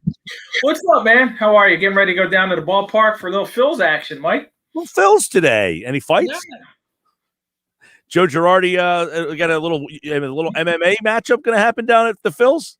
You know what he said before the game? When he saw him, it's just all love, man. It's all love. He and Gene Segura talked, and it's just like having a family argument, family dispute, and he's back in the lineup. So they got some issues with injuries, man. They really do. Well, Bryce Harper's in the lineup today too, so I guess things are turning around a little bit. So we'll see. Phils and Marlins, of course. Rob covers the Phils for the Associated Press. He also covers the Eagles for the AP, and the Eagles making news. They finally got a corner. No, let's not start with that, all right? Let's go with Ryan Kerrigan signed yesterday, Rob. I'd like to get your take on what's the message of bringing a 32-year-old guy into a team that doesn't have a lot of expectations here? I think their expectations, Mike, are higher than a lot of people may think. I believe that this team looks at the division that they're in, the talent that they have, the excitement level with the coaching staff, and says, hey, we can compete this year. And even if we don't win a division and don't get a wild card spot, we can be competitive for 17, 18 weeks. And Ryan Kerrigan's a guy, he's as old as Brandon Graham. So you look at him, the veteran leadership that I think he can provide is going to be a big deal for this team, for that defensive line rotation. He's still a really good football player. 5.5 sacks last year, only played 38% of the snaps. So he was very efficient. When he got out there, he was able to get to the quarterback, pressures, hurries. And I think right now with him, with Graham, with Derek Barnett, with Josh Sweat, and on the exterior, on the edges, they have a really decent rotation. And, of course, inside Fletcher Cox and Javon Hargrave. So I think this was a move where they look at it and go, we're going to be competitive, and we're not going to just sacrifice this season. And he didn't cost them much. $3.5 million isn't too much to pay for a guy who I think has done a tremendous amount over the course of his career. 95.5 sacks, franchise leader for the Washington football team. I feel like 90 of them came against the Eagles. That's how torturous he's been. And many of them against the Eagles, 13.5 against Philly, 13.5 against Dallas, 13 against New York. So he's owned the division. But you just said it, Rob. I've been mentioning this.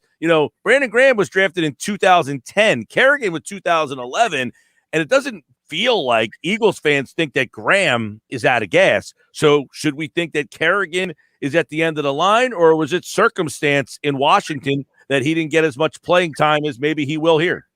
Yeah, I think that's the case in Washington. They invested heavily in first-round picks along that defensive line. I think it's 4 of them. I think they have 4 first-round picks on the defensive line, and it was just a matter of getting those guys out there on the field, and that kind of phased out Ryan Kerrigan, and that's why his snap count was down last year. I would anticipate that he'd be right there, right around that 38 to 45% snap counts, and that'll give him an opportunity to make some plays. And with a guy like that, teaching the younger players, because they've drafted some younger guys, he's somebody that they can look at and learn from and try and emulate a little bit of what allowed him to be so successful over the course of his career. And I do think, Mike, that he has a little bit left in the tank. I don't think this is a 32 years old last season on the way out. I think this is a guy who could still play a couple more years, and depending on how successful the Eagles can be this year and whether or not they want to retain him beyond that, I think that's something to be determined over the course of the season for sure. Yeah, that's interesting because, yeah, you're right. I mean, you're going to have some snaps where you're going to have 33-year-old Graham, 30-year-old Fletcher Cox, 32-year-old Ryan Kerrigan lining up there. If they can stay healthy, how productive can that front four? You add Javon Hargrave into the mix. I mean, I'm imagining the Eagles think they're going to get a lot of production from that front four. Plus, you got Derek Barnett and Josh Sweat, too. Yeah, and I think what that front four does is it alleviates some of the pressure on the secondary. If you're getting to the quarterback and you're getting hurries and you're forcing the quarterback into quick throws and really has to make decisions just like this at the snap of the finger, that's going to take some of the pressure off the back end. And that's where right now you look at this Eagles defense, the weakness is in that secondary where they still don't have a real starting corner opposite Darius Big Play Slay. So, and also I think the safety situation still has there's a lot to be answered there because Rodney McLeod's coming back off injury. Jalen Mills is gone now. So they got a lot of question marks in the secondary. The better the front four can be, the more pressure you put on the quarterback. That's just common knowledge in football. That's going to help out the back end. Yeah, they did make a trade for a corner today. We weren't joking. Josiah Scott is a 4th-round pick from last year, but he's just another slot guy. I mean, they still need help on that outside there. Yeah, they do. And I just wonder how much Gannon's system is going to be able to help the incumbent guys, the guys they already have on the roster. And at what point do they go out there and make a push for Steven Nelson, who's still available? He was available when we talked about him last time. He's still available now. I do think it's a June 1 situation because we're getting closer to June 1st. We're getting closer to most likely resolving Zach Ertz's situation, which will free up some money and then allow them to go out there and bring in. Keep in mind, they haven't officially signed Ryan Kerrigan. They agreed to terms with Ryan Kerrigan. So he probably will not be signed until next week, and he might even be pushed into, what are we now, May 18th? Might be closer to June 1st. So they still have to navigate some salary cap issues, and I do think they'll still bring in another veteran corner, and Nelson might be the guy that they got targeting. Let me ask you, if they bring in Steven Nelson, is that reason to think, maybe this team is going to be better than we thought? Mike, I was at 5 to 7 wins, and that was before the schedule came out. And the schedule came out, and I don't like to make a big deal out of schedules 5 months in advance and go down and go win, loss, and all that stuff. But when I see their final 8 weeks, they don't even have to get on a plane. And I see that they got the worst strength of schedule in the NFL. Like they got the easiest schedule. I think this team is more closer to 7 than the 5 that I thought going in. And then I just, every time I hear Nick Sirianni talk, I know a lot of people like to pick on him and just his excitement level and all that stuff. I'm actually encouraged. When he spoke last Friday and he talked about, again, I think this is the 3rd time he mentioned this, and he said, I adapt my system to the strengths of the players. That's a positive for me. And I think this is a guy who could put in a system that is going to cater to the strengths of his players and be able to maximize their talent. As much as I was a Doug Peterson supporter, I don't think Doug and his coaching staff maximized the talent of the players on that roster. And I think that Nick Sirianni could do that. And what does that do? Does that put him in a 7-8 win range? Well, in the NFC East, 7-8 wins, that's got you in the mix. And when the last 4 games of the season come down to 2 against Washington, 1 Dallas, and 1 the Giants, you're right there against the division opponents competing for potentially that division. I don't see a team in the East winning more than 10 games. I think 10 games would be the high level, and that would be Dallas for me right now. But who knows what's going to happen? So I think they see themselves as a competitor, as a team that could be in it, and that's why you will go out and sign a veteran cornerback. Yeah, and Rob Motti's with us from the Associated Press. Now, you asked Nick Sirianni about how much of a priority is the quarterback this year in finding out who that guy is. And he kind of wanted to dance around it, and he continues to say competition. But is this year really all about Jalen Hurts and finding out if he's your guy? I mean, does he get a 1-year, 17-game trial to show he's the guy? Mike, I think so. I really do. I think the most important thing for 21 is to find out if Hurts can be the guy in 22. And if not, what do you do then, armed with 3 first-round picks, potentially guys becoming available? And I'll say this. That was a question that I really wanted answered, that I wanted to ask of Nick. But I completely understand why he, as you said, danced around it. And I'll give him credit. Because I think that was only maybe the 2nd or 3rd time that we've had Nick Sirianni only. Every other time it was at the draft. There was Howie. There was Andy Weidel. So that was him. That was all Nick. And he seems to me already far more comfortable than he was at the first news conference for sure. But he seems to have mastered the art of saying a lot without giving anything away. And I didn't expect him to say, yes, Rob, Jalen Hurts is our priority, developing him this year, making sure we know. But I wanted to give him that opportunity and see where he went with it. So if the question was put out there, he avoided answering it, but I give him credit for already mastering that art because you need that skill as a head coach in Philadelphia. You sure do. And he's, I'm sure he's thinking to himself, I got 25 questions or whatever it was at the first day of rookie minicamp. Where the hell am I? Thunderdome? I mean, my God.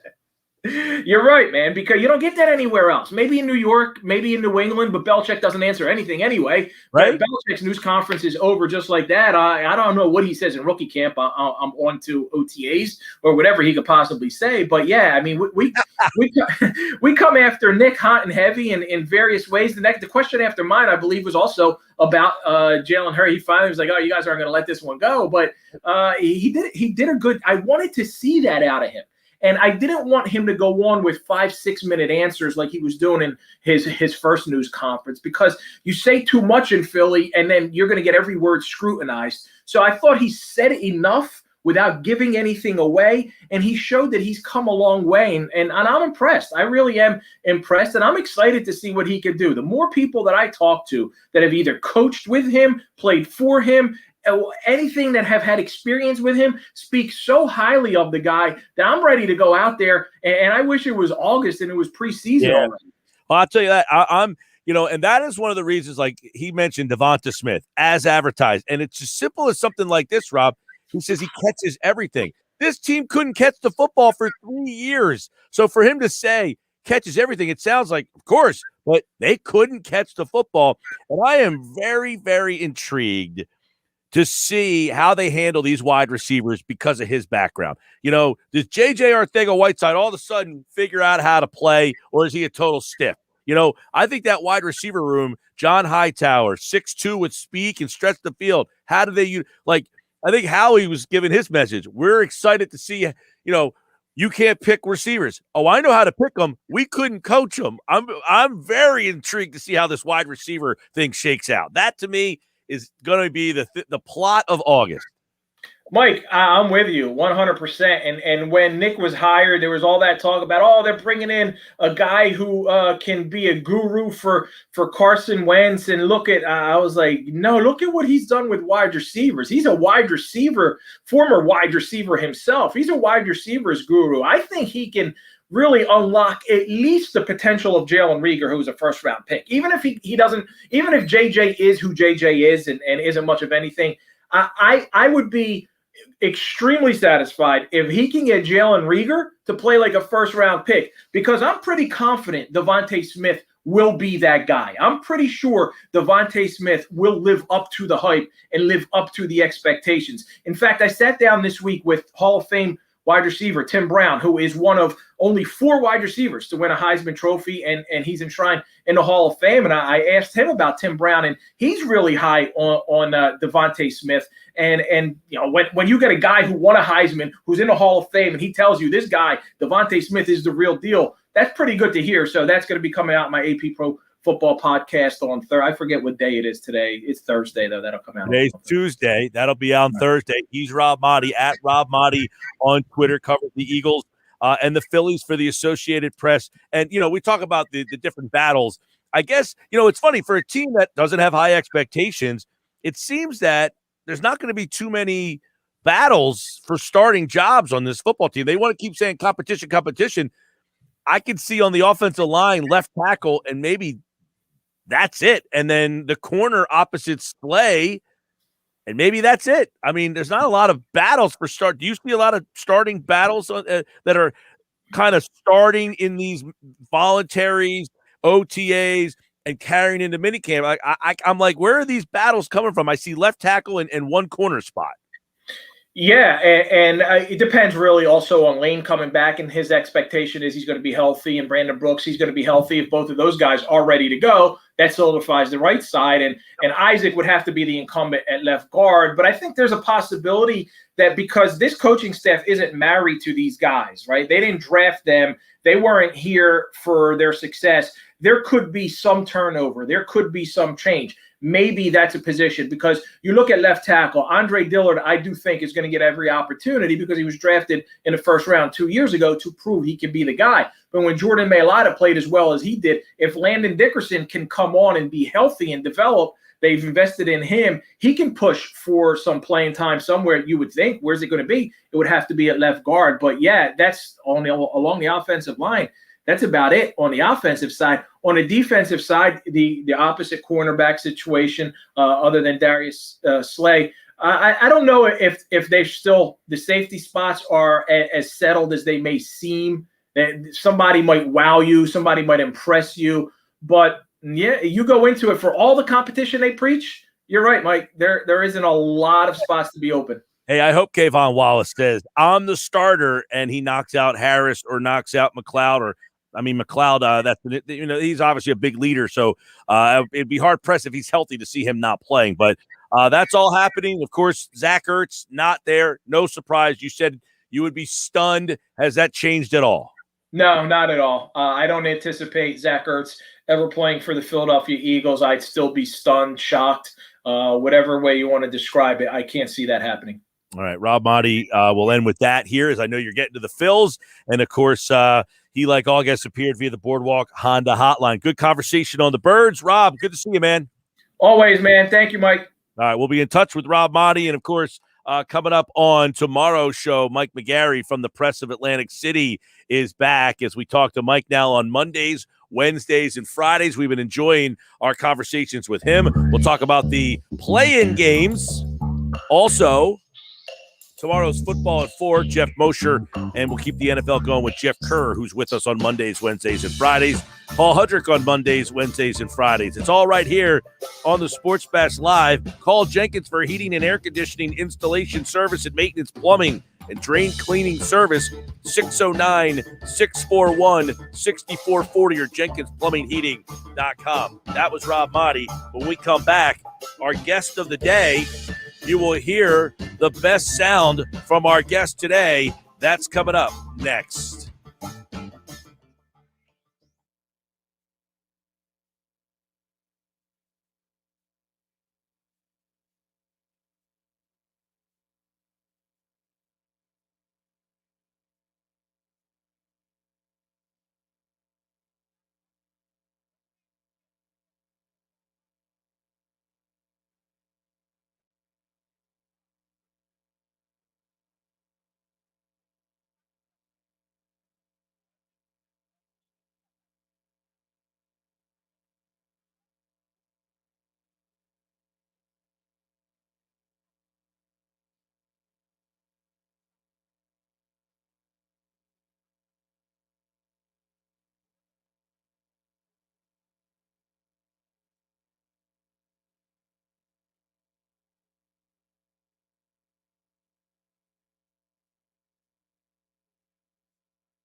All right, here we go. Sound of the day. Here we go. All right, what do we got to start things off? All right, let's go with Rob Motti, who just joined us.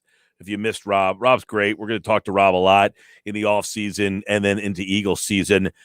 He is encouraged by one Nick Sirianni. I'm actually encouraged. When he spoke last Friday and he talked about, again, I think this is the third time he mentioned this, and he said, I adapt my system to the strengths of the players. That's a positive for me. And I think this is a guy who could put in a system that is going to cater to the strengths of his players and be able to maximize their talent. As much as I was a Doug Peterson supporter, I don't think Doug and his coaching staff maximized the talent of the players on that roster. And I think that Nick Sirianni could do that. I thought that was the key right there. As much as I was a Doug Peterson supporter, I don't think he maximized the talent on the roster. That, to me, is what we're about to find out, and that's what I'm most excited to find out. Did Doug Peterson get the most out of J.J. Arcega-Whiteside, Jalen Reagor? No, he didn't. And it's because, I think I told you before, Mike, I went back and reread Sal Pal's book, Philly Special, and I started thinking about all the things that like Sal has said and Rob Motti has said and Mosher and Kaplan. I'm kind of like digesting it. I said this on Friday's game night. I said, is this a situation where Doug Peterson just was a certain kind of coach? Is he the coach who walks into a team that's already built? And Nick Sirianni's the guy who helps you develop talent, whereas Doug leans on these veterans too much. It's a little convenient to me that they hand Doug a more veteran roster in 2017 and 2018, makes the postseason. Right. 2016, 2020, much younger roster, not as much success. No doubt. I mean, I think Doug did a good job with what he had, with what he was given in terms of the veteran players. But when he was asked to develop the younger players, couldn't do it. That's where I thought he struggled. And quite frankly, Carson Wentz was great in 2017. But when did Doug really have his best time is when he had an established veteran quarterback. And when he had the veteran leadership. Don't forget about the fact that when he had Chris Long, Malcolm Jenkins, all of these veterans who came from winning cultures, they kind of ran the locker room. What were some of the rumors about the Eagles the last 2 years? Guys showing up late for practice, lack of accountability. Doug might not be coaching the coaches up hard enough, right? So, well, and we've heard Adam Kaplan mention that a lot on this show, is that Doug didn't hold the coaches accountable. Right. For maybe they weren't hard enough on the players, and Doug didn't say, look, you need to be tougher on your, and I don't think that Jeff Stoutland was at fault here, because I think of all the guys, he probably did hold his guy. Right. But hey, you need to hold your left guard more accountable because he's got 3 penalties in the last 4 weeks. Right. Stuff like that. And then Nick Sirianni said on Friday, he says, I've said it a million times. I want to focus on fundamentals and technique. I am drilling it into these guys. That tells me a lot about the difference we're going to see this upcoming season, Mike. I think the biggest change will be the development of these younger players. Like, when we say how he failed in the draft, how he did a poor job, it coincides with when Doug took over. That's when the draft started to, in many people's eyes, take a downward turn. Is that when Doug got here, the drafts weren't all that good. Well, the drafts before Doug were fine. Right. You had Pro Bowlers. You had Zach Ertz. You had Lane Johnson. Well, exactly. How many times have I said Howie Roseman drafted Fletcher Cox? He drafted Zach Ertz. He drafted guys. And before that, he scouted Brandon Graham. He's the one who went to Andy Reid and said, you need to draft this guy. Right. He has found talent. The talent that we're complaining about has all coincided with, and hearing Rob say that and Adam saying what he said in the past, it makes me feel a lot more like these younger players, they weren't bad draft picks. They weren't developed very well. Correct.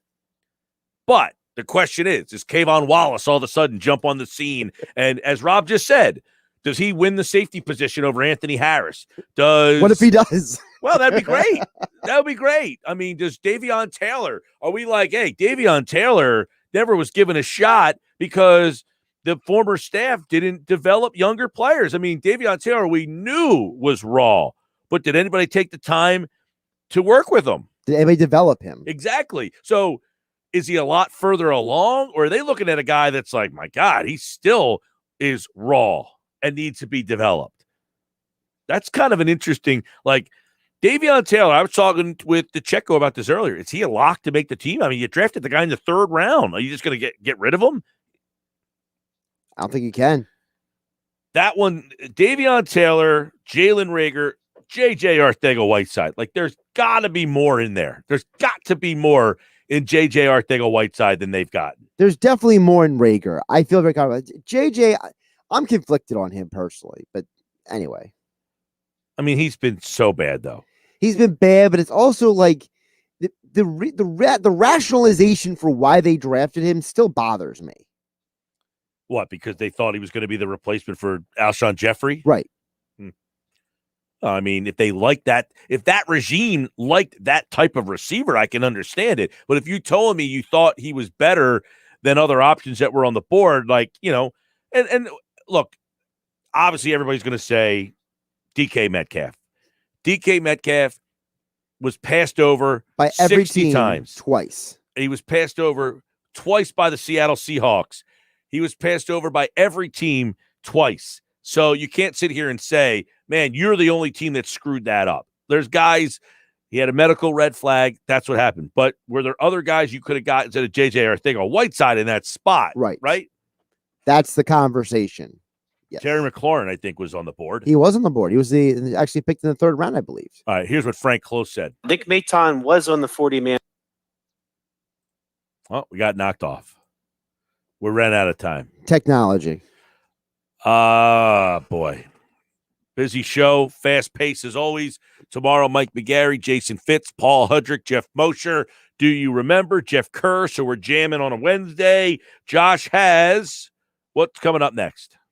NBA play-in tournament. All over it. Oh, no, we got no game night tonight. That's right. We got NBA play-in tournament coming up next. That's right. Today's Tuesday. I get a day off for my birthday, a day late. Ooh, Nelly. All right, no game night tonight. We've got the NBA play-in matchup between the Hornets and Indianapolis, the Pacers, followed by the Wizards and Celtics. That's all coming up right here on 97.3 ESPN and the free mobile app. Have a great night, everybody. I'm Mike Gill. This has been the Sports Bash Live on 97.3 ESPN.